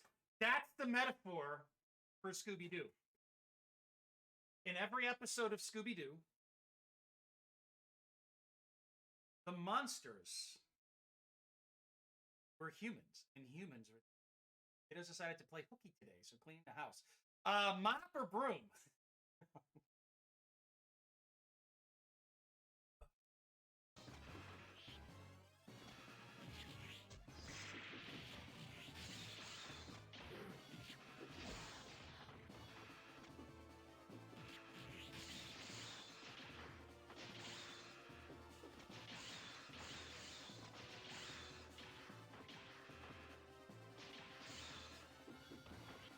But like you see, man, the best Scooby-Doo episode is the first one where it's like coin, right?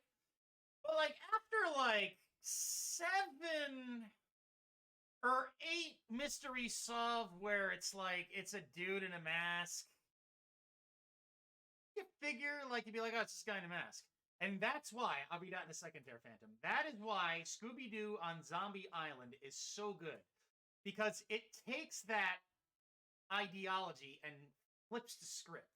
So I remember watching it and being blown away because the story was actually really good. It actually had to do with like magic and curses and zombies. But there's a zombie that they're like, oh yeah, it's just a guy in a mask. So like they subdue him and they try to take his mask off and they end up ripping the zombie's head off. I was like, dude, that's clever. The best ones are the ones with Batman and oh god, the Hanna-Barbera Batman where he's like running towards the screen like this. Ugh. The only trying to survive predators hunts to keep the aliens in check by hunting them. Humans are the only ones trying to capitalize. You know, that's actually a really good way to put it there, Phantom.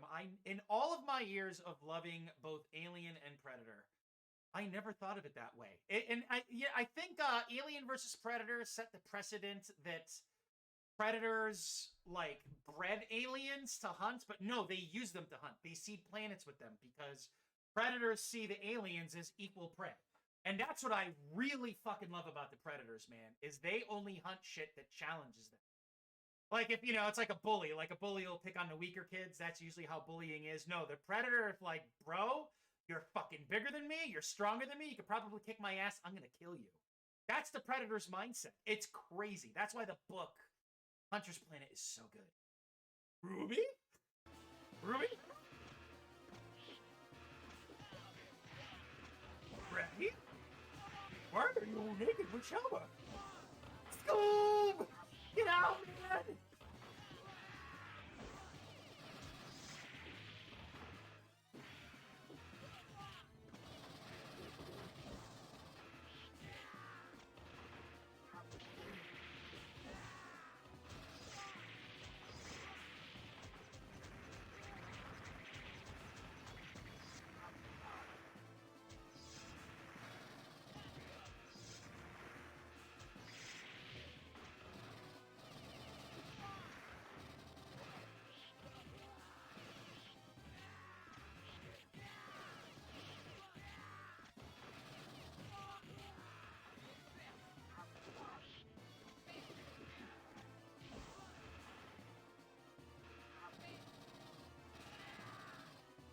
Damn, dude! Didn't they actually, at one point, market Scooby Snacks for dogs or something? I think I saw something like that. I don't know. So now, another Alien deep cut. This is the ship from the first movie that we're entering. You'll recognize it right away. I'll pause. This is their ship. They must not escape. I love how the door shuts. We'll speed it up a little bit. There we go. That is from the first Alien movie. No, sorry. We're lifting off. I wonder if we'll get back. Oh, God, dude. Like Hanna-Barbera, like Jetsons and Flintstones are the same thing, but I remember loving the Flintstones. I like the original Barney Rubble boy, where he's more like, Fred, instead of, like, I don't like the dopey Fred. I like, Barney, sorry. The snarky Barney. I think that was the first season. But the Flintstones, the Jetsons especially, and like, what was the Jabberjaw, the talking shark? Yeah. I remember that. I remember Muttley, where it was like they kept on racing. It was like Hanna-Barbera's Cannonball Run. But yeah, Scrappy, I never liked Scrappy. Oh, shit. Yes, we made it.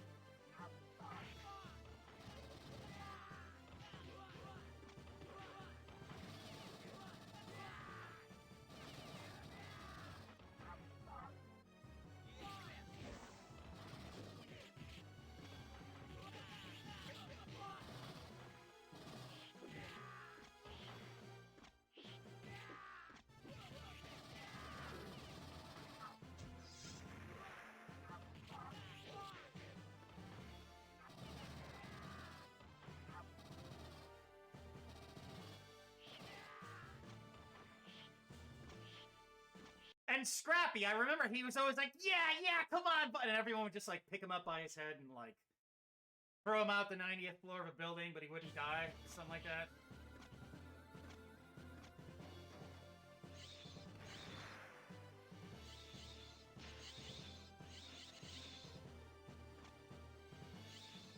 Damn, dude.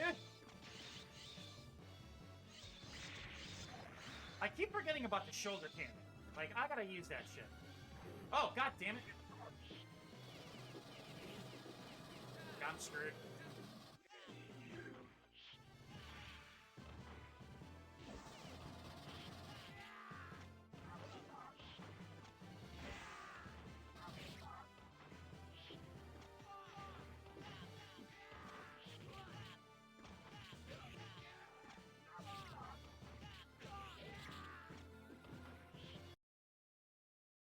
I don't know.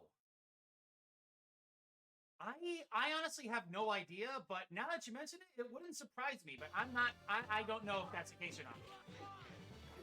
Damn, dude.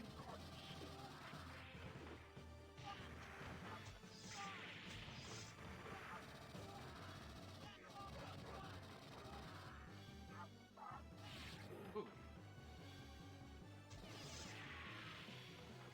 Take a pulse rifle, thank you.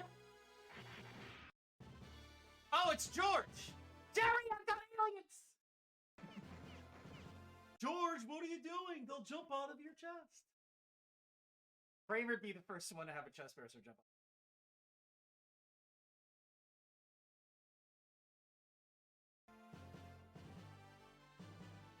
out. My kind hunt the strongest today. Who cares about the aliens? I have thousands more back at the base. You can't fight them all. Give up all you can.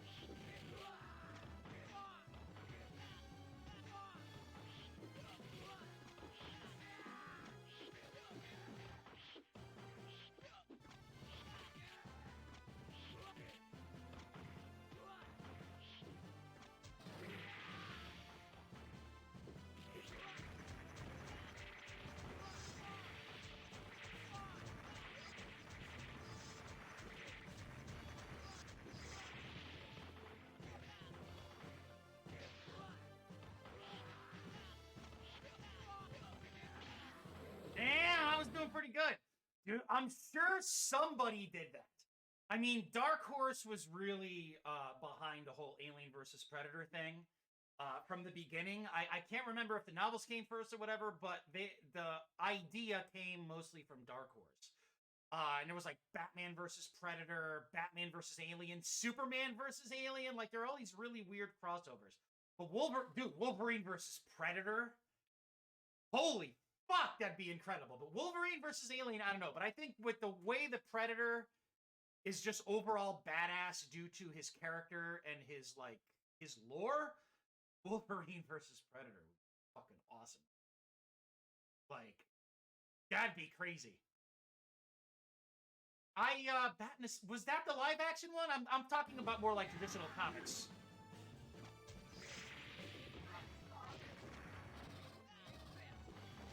Damn, dude.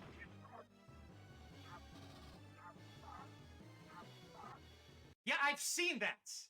It's like it just keeps escalating and escalating. That was very cool. I think you actually a while ago shared Wolverine. He was like in the forest or something. I remember watching that, but like a legit comic. Not like Hugh Jackman Wolverine. I mean like Ragin' Cajun, like yellow blue or like yellow red. Like, dude. Like a good story, like where I don't know the fuck he's like living in the woods and like he's just he's still Wolverine or he's training or something and a predator shows up and like it hits. That'd be fucking awesome.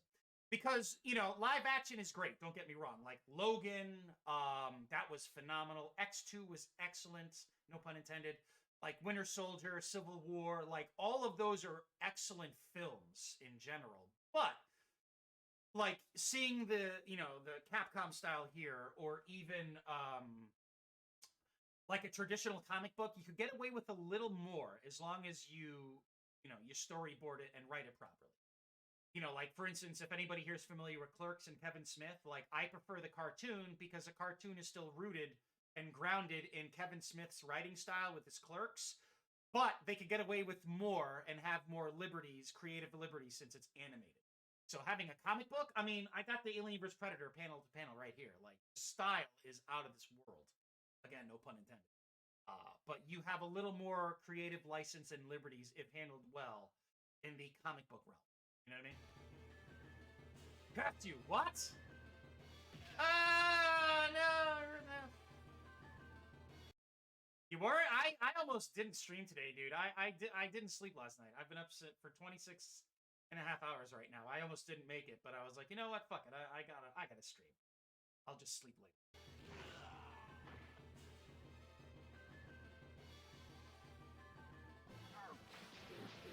I'm gonna get bitch slapped to high heaven. Okay, nice. Nice. I didn't even realize.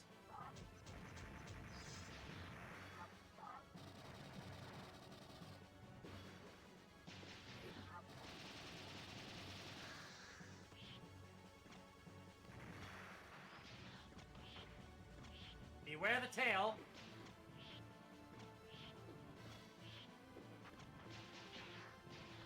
Oh, my spear?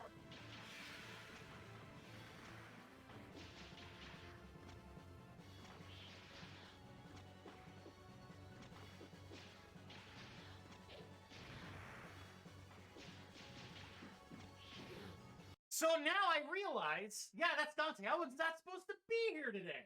Dude, the cartoon is incredible. I'm looking at the DVD set right now. It's one of the funniest things I've ever seen. It's all the actual actors doing their voice acting, or they're portraying their characters in a cartoon. And like Alec Baldwin's in it. He plays Leonardo. It's really, really good. Judge Reinhold's in it, playing a judge. It's hilarious. There are a lot of actors in it. It is one of the funniest things I've ever seen. I bought the DVD box set like shortly after the whole debacle went down with ABC, and I've had it ever since. I've had that for like 15 plus years. It's very rare. Like, you don't hear anybody ever talk about it anymore.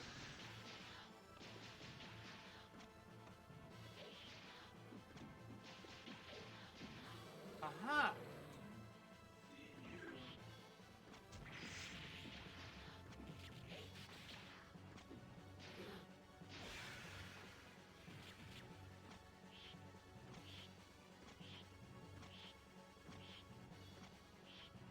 Ah! Oh, dude, that's gonna kill me. God damn it. One day I will beat this with no deaths. I swear.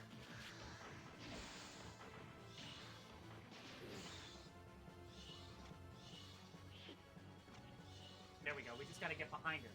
That's how we get it.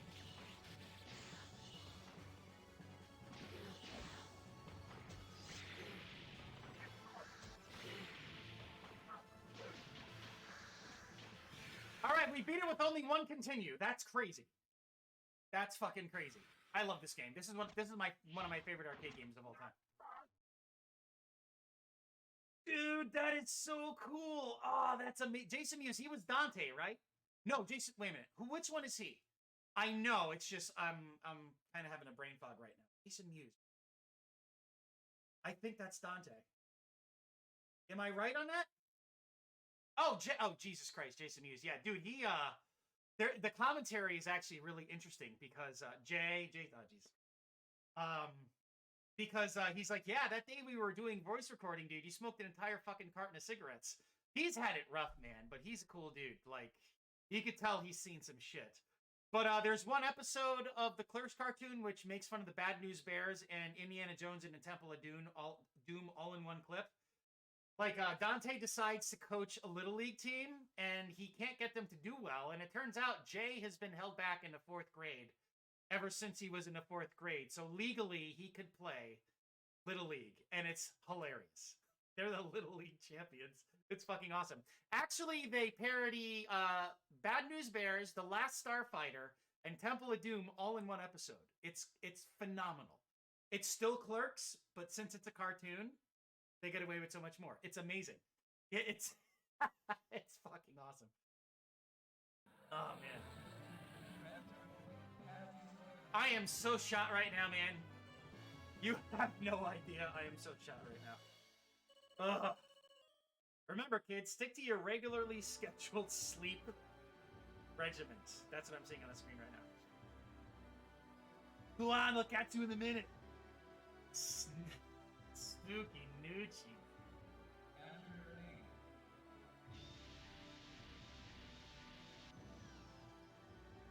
So now, keep in mind that the ship here is from Alien, okay?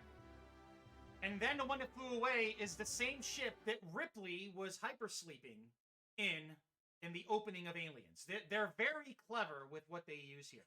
Because again, this was based off of the original script for the first proposed Alien vs. Predator film. And it was scrapped, but Capcom already was developing the game. They just released it. Oh man, if this was the way the first movie was supposed to be, god damn it.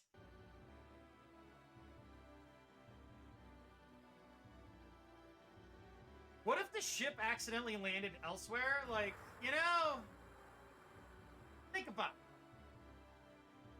My sensors show no remaining aliens. Then our hunt is over.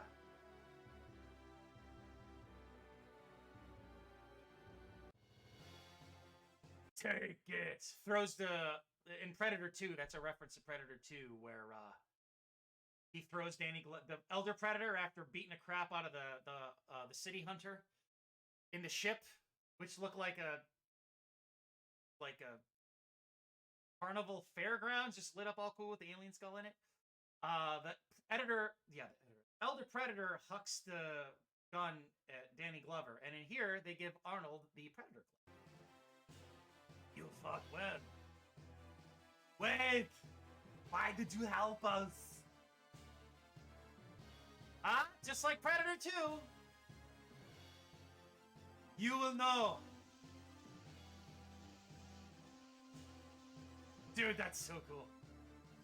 See you soon. Unfortunately, that didn't happen.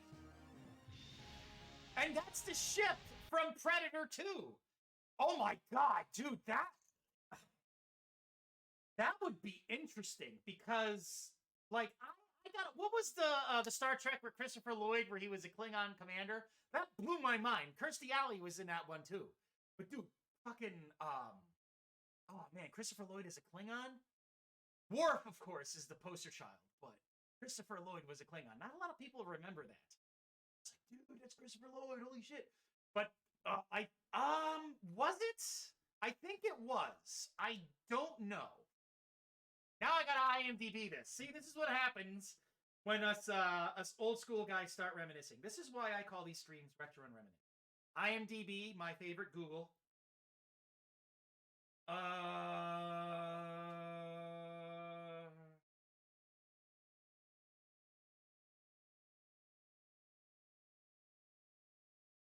accidentally. Star Trek 6, 1991. Yes, I believe it is. On the eve of retirement, Kirk and McCoy are charged with assassinating the Klingon High Chancellor. Ooh. Yes, you are correct. What was the one with the space cigarette that sounded like a whale? That was Return. That was the one before this one. I remember watching that. I liked it. I mean, dude, it's Star Trek. That's the one where they're in a hospital and Bones goes by that woman. It's like, what contraption are you tied into? She goes, I have diabetes. I'm on dialysis. God, what medieval torture device? Take this and call you in the morning. That's the essence of Star Trek right there. Voyage home. Yeah, that was what the space cigarette with the disco glow was looking for its partner, which was a space whale or something like that. That's certainly Star Trek for you. There be whales here, Captain. Woo, woo. Yeah, dude. Christopher Lloyd as a fucking Klingon. Whoa!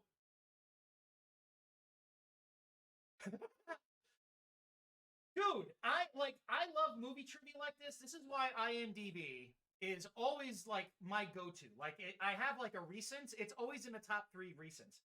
Christopher Plummer's in it. Clarence Bonniger, a.k.a. Kurtwood Smith, a.k.a. the dad from That 70s Show, is in it. Worf is in it too? No way. George Takei, of course. Mark Plummer, Michael Dorn. Dude, that's crazy. I didn't know that they crossed over like that. Really? So, the Brute is a character, and under his IMDb profile, It shows him as Jason. Hold on a second. Whoa, he was in A New Beginning? What the fuck?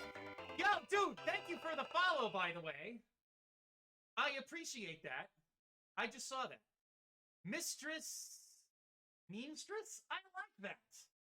I do all of my own alerts and animations here, by the way. I have my alert sounds muted, so this is what you should have heard, because it's tied into my headphones, and you'll hear, like, really loud arcade output on top of regular output, but this is what that was supposed to sound like. Thank you for the follow, by the way. I do appreciate it.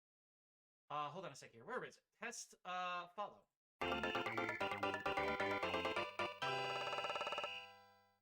When this Klingon warship, nor warbird, hits 88 miles per hour, Kirk, you're gonna see some serious shit. What, do you two know each other? I mean, I'm not judging, I'm just, hey. So, I don't think this is the one with Christopher Lloyd, because he's not in the credits. Yeah. Mistress Memestress. So hold on a sec here. I need to look this up. You guys got me hung up.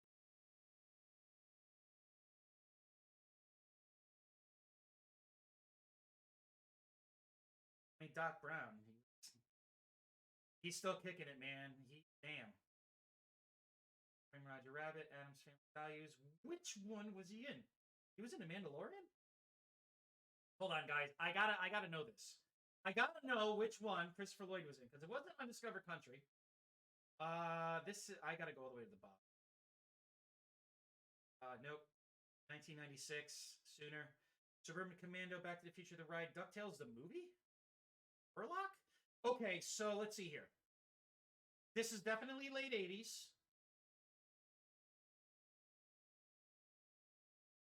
Search for Spock. That's it. Now I'm good. We're done, guys. Let's see here. Just another, since we're doing Alien versus Predator.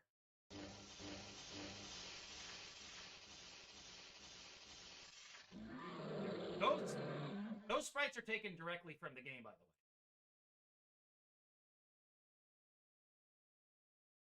way. All right, let's watch the credits roll. Mistress, have you ever heard of Alien vs. Predator here? Capcom classic? Why would you fight them? They helped you, you idiot. They'll be back next hunting season. Again, now I have to pause this. Against the prospect that aliens will spread all over North America with lightning speed, all of them were miraculously annihilated due to the explosion of the nuclear fusion furnace caused by... Okay, hold on a second here. Let's read this second part with diligence. Oh, you do? Well, thank you, man. I appreciate that. It's just my fucking schedules. I gotta get better at doing that with other people, man. Sorry about that. But let's read this here. All of them were miraculously annihilated due to explosion of the nuclear fusion furnace caused by crash of the spaceship. Caused by crash of the spaceship. But it's very likely that the conglomerate Weyland-Yutani plots to use aliens for the Forest 2. Is it the sequel to The Forest? I had to ask, man. And that's it. Great game, man. So now, if we hit F2 here, we go into configuration.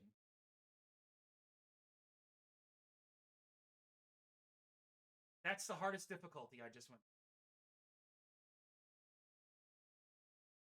Yeah, the only thing I changed is life extend, so you get more lives with an easier score. It is completely possible to go through this game without dying.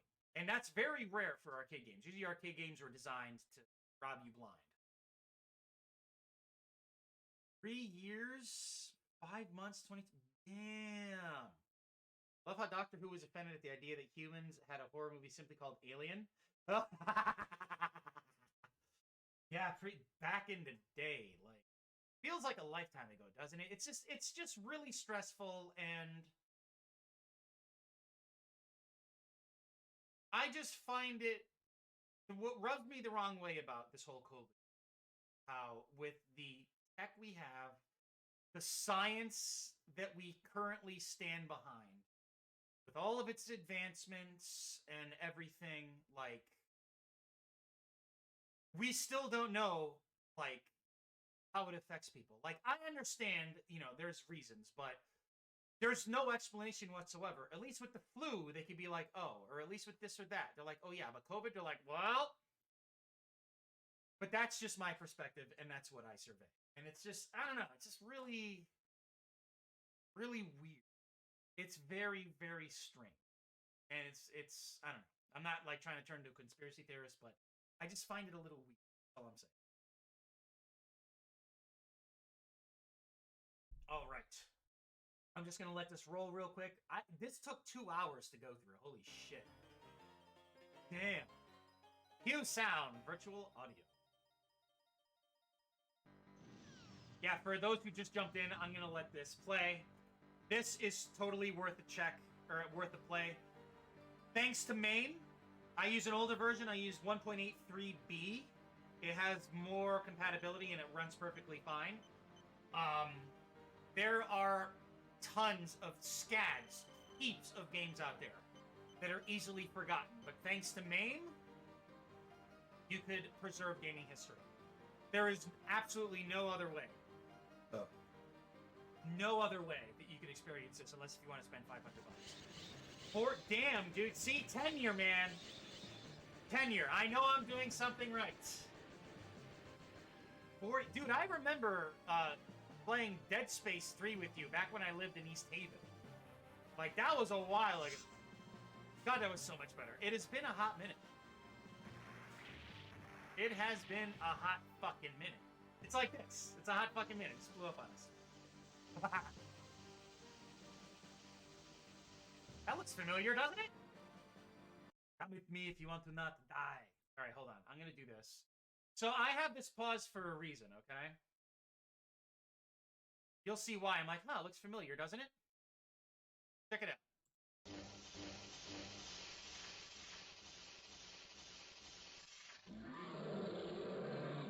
Those are the sprites I used for this. And by the way, animating that lightning was a fucking pain in the ass. All of the different, like, flashes are separate sprites that I had to time out manually on each predator. Each predator has different dimensions. Yeah, that took, like, a week and a half to do just for that, like, 5 second, not even, that you see. Anyway. The Saitama. All right. Hey, man. Hey, it's something, man. Time to hunt. All right, let's go through just a little bit here, just for Mistress Meanstress. We'll do the first stage and we'll call it. I'll pick the other predator. The Surrounded. That is so cool, man. It's the Japanese interpretation through Capcom's eyes of aliens. It's incredible. This is timeless. And the sprite work is incredible. Come with me if you wanna not die. Anyone? So, best character in the game, Hunter's okay. He has a dragon punch, and he's slower.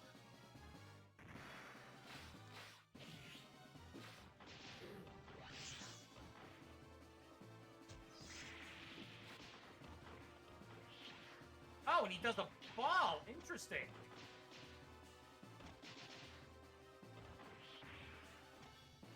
Pizza.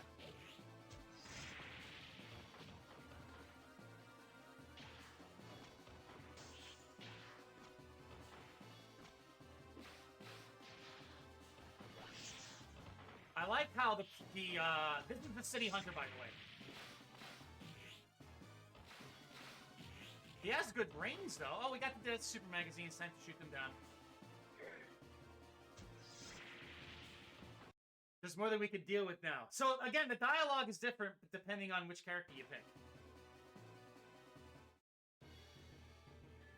That was too easy. He's full of himself, actually.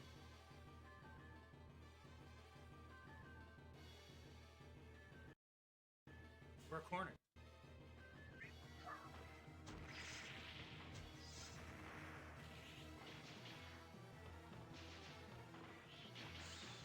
Oh, dude, his jumping attack is a lot better.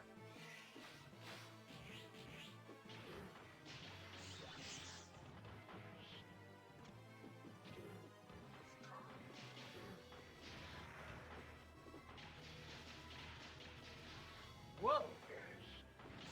Dude, I've been playing this game for a very long time. Nightingale. Nightingale. I'm going to do that right now. Hold on. Join in, insert coin. So actually, what we're going to do here, we'll show Mistress what you could do at MAME here. Nightingale. Yes. That's that really cool first-person shooter with magic. Dude, that's fucking awesome. Is that still in early access? I remember we talked about it and I checked it out. I almost forgot about that one.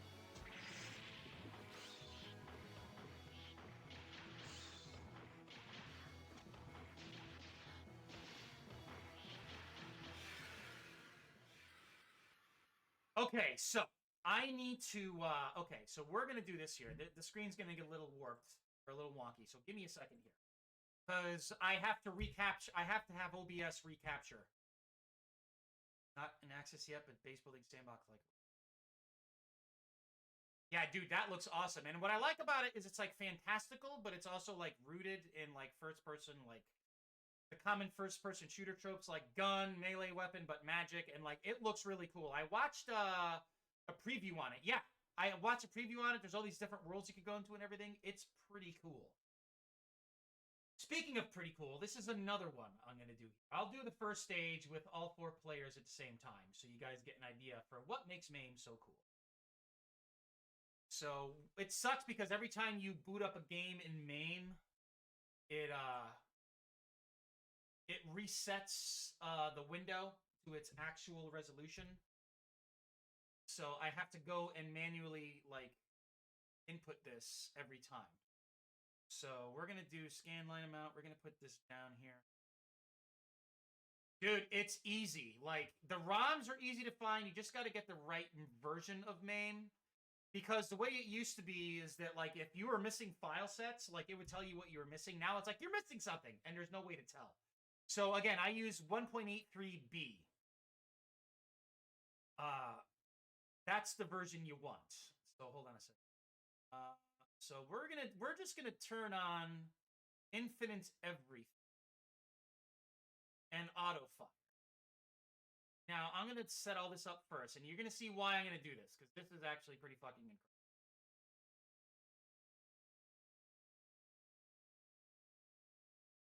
4-player light guns, golden ball. Oh, golden TNA. There was a strip club where I used to work my first job. And they had a golden T arcade machine, but whenever they use like code word, they use like duress words and code words. Like, yo, bro, you want to go to play some golden TNA tonight? And everyone would laugh their ass off. Okay, so should pick up. There we go. The place was called Rumors. Like, yo, I heard a rumor, and they're like, yo, you want to play some golden TNA? Okay, so this is what makes MAME incredible. You could map your control to be anything, right?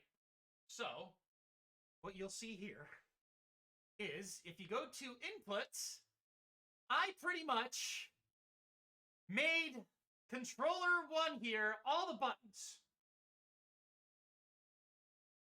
Okay, so this is what happens, by the way. Did I just mess this up? I think I did. God damn it. You can't have the cheats on. Fuck!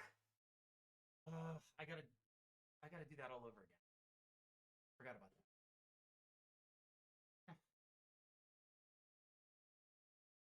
Let me just make sure. Okay. Okay, so all the cheats reset. Okay. Okay, so Okay, so now the diagnostic screen came up. Okay, let me just make sure this is properly captured. It looks a little too big. Oh, it's near perfect. Let's do this. So it's paused. You could only resize MAME when it's paused. Okay, so have cheats. So we want all these to be on. And for those of you who are unfamiliar with this, this is fucking awesome. And get out of Cobra. It's cool because you could use the analog stick on your Xbox or whatever controller, the left analog stick, as your mouse. Okay. Here we go.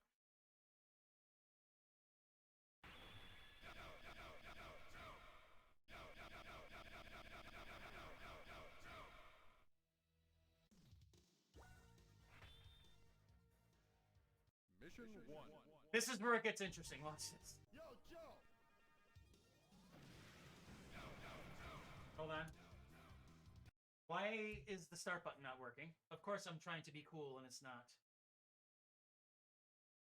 Okay, 2, 3, and 4.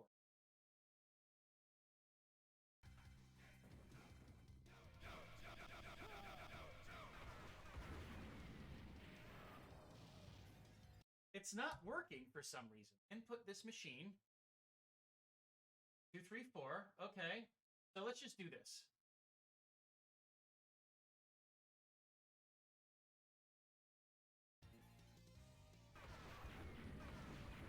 This is weird because it's not working. Why isn't this working? 5, 6.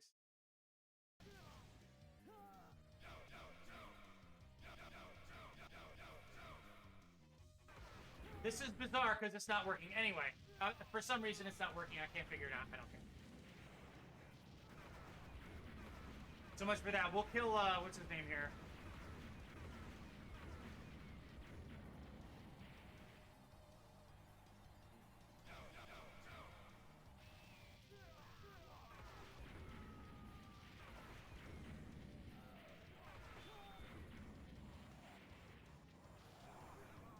Yeah, it's strange. All the buttons are mapped. It's not working. I find that pretty bizarre. Let's try one more time.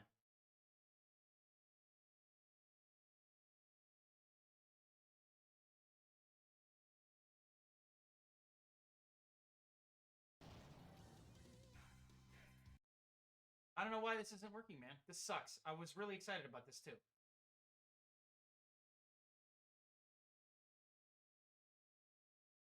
Yes, I do.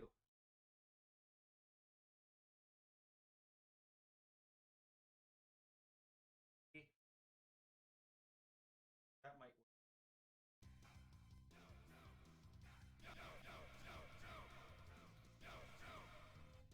Yeah, this isn't working. Oh well. Whatever.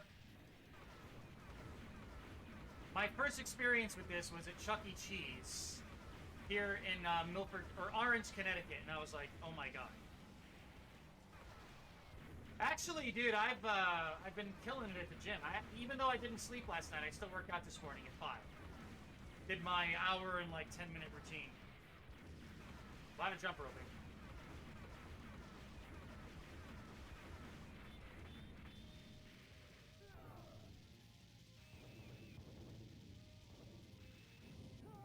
Oh, really?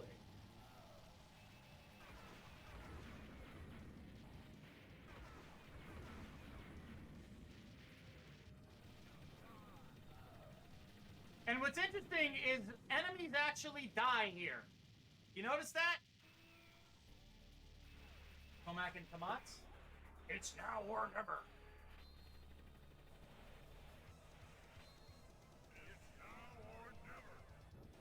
They're just like sprite swaps.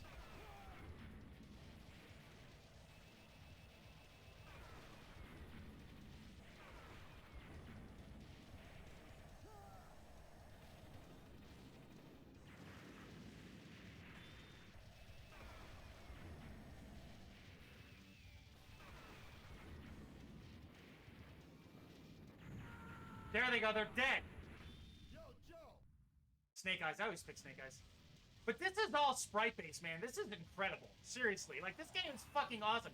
This is another game that you never really hear anybody talk about. And it's, like, encapsulates everything G.I. Joe just as much as Alien vs. Predator does from Capcom.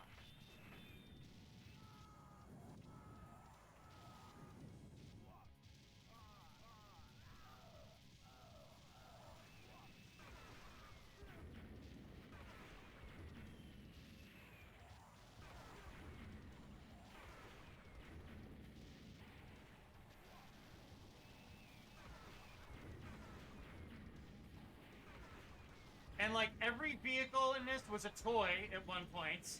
Every enemy that you shoot was in figure at one point. Actually, speaking of which, I pulled this out of my collection and have him on my desk. This is like a hybrid here. This is Mortal Kombat and G.I. Joe, but this is the original G.I. Joe Scorpion figure. Back a little. See just how tiny he is. The original 3 3/4 inch G.I. Joe figures. This is Scorpion from... So cool.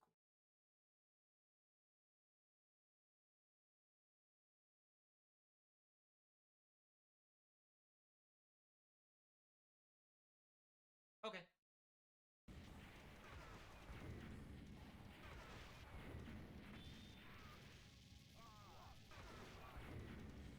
So the bombs actually clear projectiles out. I didn't realize that. As soon as you shoot it, too.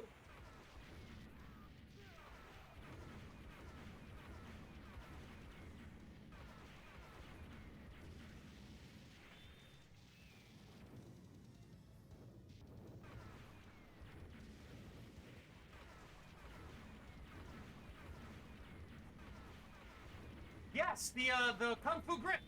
The original dolls. It was essentially Barbies for boys. But they had guns and military outfits and knives, and it was... They could murder Barbie and... straight pen.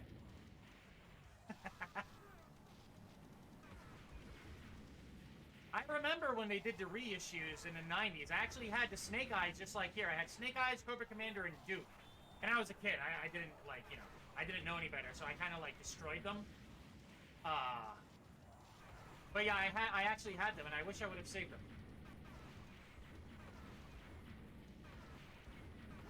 Oh, a tank just ran me over. Nice.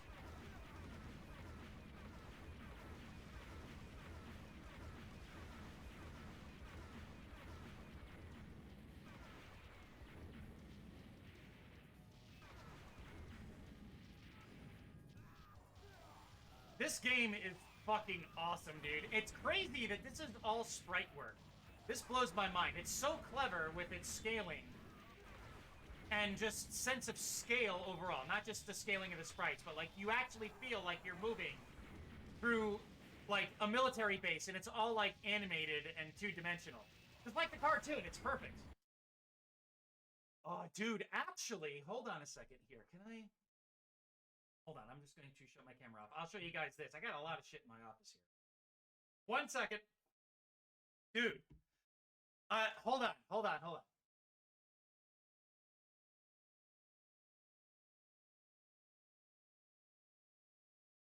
I forget how heavy this thing is. I forget exactly what this is a part of. What collection? But dude, look at this. This is die-cast metal. His chest and his legs are die-cast metal. And it's cool because he has a button on the back of his head where he can talk. I am Optimus Prime. I'm also the Predator. Yeah, dude, and he has the Allspark in his chest. So if you open it up, there's a button on the back here, but the battery's dead. But yeah, dude, this fully transforms into the truck and everything. You can see the wheels and all that. This is this weighs at least 5 pounds. Yeah, I bought this. I forget when this was like at least. Does he have his copyright information on here? It's a little dusty too. Usually they have like the copyright print somewhere, and I can't seem to find it. No, it's not on the feet or anything. It's not on the inside. I don't know, but dude, this thing is like, this is heavy. Like, you could work out with this thing. I think this is at least 4 to 6 pounds. Yeah, good old Optimus, man. Iconic Transformer. I'm going to put him Yeah, I got a lot of cool shit here in my studio. All right, let's finish the first stage of G.I. Joe, and I'm going to go and try not to fall asleep on my couch. Like, streaming gave me a second wind.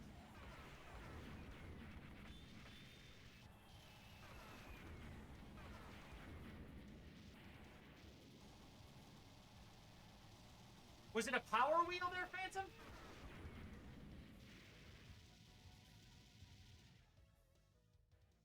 Dude, this is so awesome. Like, the scaling and just the sense of, like, the tangible sense here is so cool. And it looks like Snake Eyes has the proton packet. Don't make me mad! Or what? Or I will cry! It was a... Dude, really? They had $6 million man figures? How about the Bionic Woman?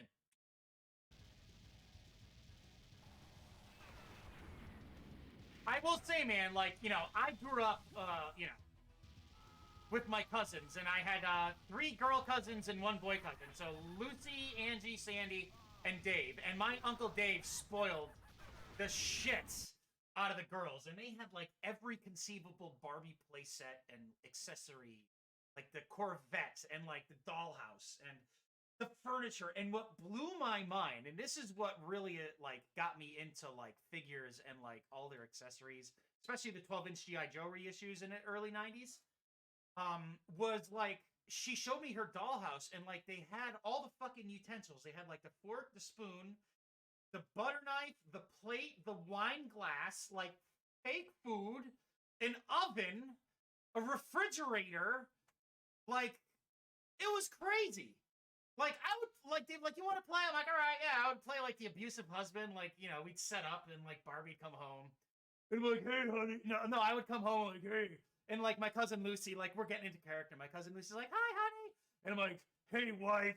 And she's like, how was your day? I'm like, I don't care how, I don't want you to know how my day was. Where's my dinner? And she's like, I didn't make you dinner. And, like, body slam her on a table, and utensils would go everywhere. That was awesome. So once the G.I. Joes came out, like the Snake Eyes and Cobra Commander with the crowd on his head or whatever, and like Duke, I'm like, I need these. Because now it was catered to young boys. And it was like, if Ken grew a set of balls and he dressed up like Snake Eyes and he worked out and had guns, it was awesome. Like, they had canteens, grenades, like M16s with a grenade launcher attachment, and fully... It's essentially the character you're seeing here paused on the screen. I see I have a... Really? I'm on it, dude. This is cool. I've never heard... What? 1975? Dude, that is awesome. Considering how early this is, as far as, like, action figures go, like, if you look at the original... If you look at the original, like, Star Wars action figures, like the ones with just the straight legs and, like, it looked like a birthday candle lightsaber with, like, the string. Like, they're very crude, but they perfectly captured the essence of that character. Like, that looks exactly like the actual actor, whoever it was. I'm not familiar with the show, so I don't know the actor's name, but that's a good likeness. For that old of a figure, dude, that's awesome. But what I loved about, like, G.I. Joe toys, like, I had a few. I didn't have a lot. Like, I had a helicopter, I had, like, a truck, and, like, some figures. I actually purchased a lot of the reissues. I have them in my collection bin. But it was, like, the guns they came with. And the fact that, like, the accessories that you had to put together on the helicopter and stickers. I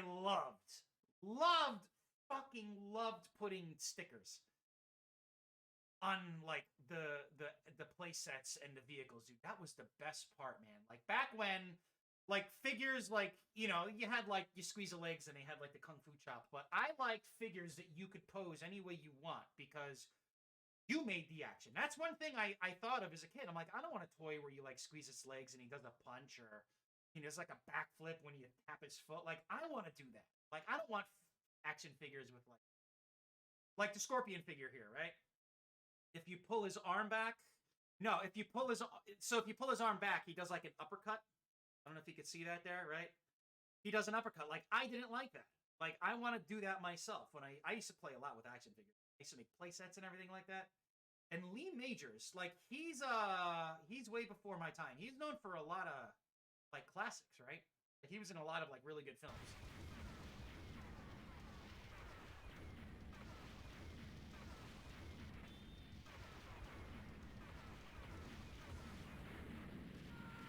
I like how he flies into the screen. Yo, Joe, we just murdered 100 people who probably had families and they just picked the wrong side and now they're widows and fatherless children. Yo, Joe. They should do that, like a G.I. Joe SUV episode where it's like Mariska Hargitay, instead of going after rape victims, she goes after like victims of that are part of shattered families thanks to like shenanigans of the G.I. Joe crew. Snake Eye's like, yeah, baby, I blew that shit up. And then, like, Mariska Hargitay's like, you're under arrest because you just murdered 15 people who all had 5 children each. You owe child support now, dude. God damn it. Uncle Sam doesn't pay me enough. And then Snake Eyes and Mariska Hargitay get it on. All right. Dude, I am so shot right now, as you can tell. Like, I'm just like, the high of the stream is now starting to dwindle, and I'm starting to, woo! Another thing I could picture, Lee Majors looks like a player. So imagine, like, you know, he's out in the town in LA and he goes to a bar and he meets a hot chick. He goes, hey, want to come over to my house? And she goes, oh, cool, yeah. And then, like, you know, this was the 70s. So, like, they get in there and, like, let's do a shot of brandy. Here's a snifter glass. Before we fuck, I just want you to know that I'm an action figure. Oh. We can make action figures of our children. Said all 10 women he brought home. All right, guys. I'm out of here. I have been up for a very long time. I will be live tomorrow and Saturday. Today is Thursday. Yeah, dude, I'm losing track of time. Snake Eyes is like, yeah, bro, you are. I will be back tomorrow. We'll just stick with some, like, retro goodness. It's always fun. I'm going to post this video to YouTube, or this stream to YouTube. It was awesome today. Everybody here, thank you so much. You made the past 27-hour day far more manageable. Yes, sir. Thank you. And again, before I depart, I just want to say thank you to Mistress Memestress. Are you a seamstress? That actually rhymes. I like that. QuickDex, thank you so much for spreading the word. You are all a gentleman and a scholar. I'll catch you tomorrow. I'm going to try not to collapse now. I'll see you soon. Peace! It's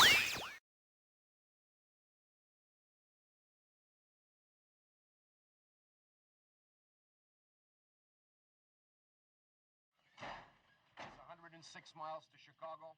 We got a full tank of gas, half a pack of cigarettes. It's dark, and we're wearing sunglasses.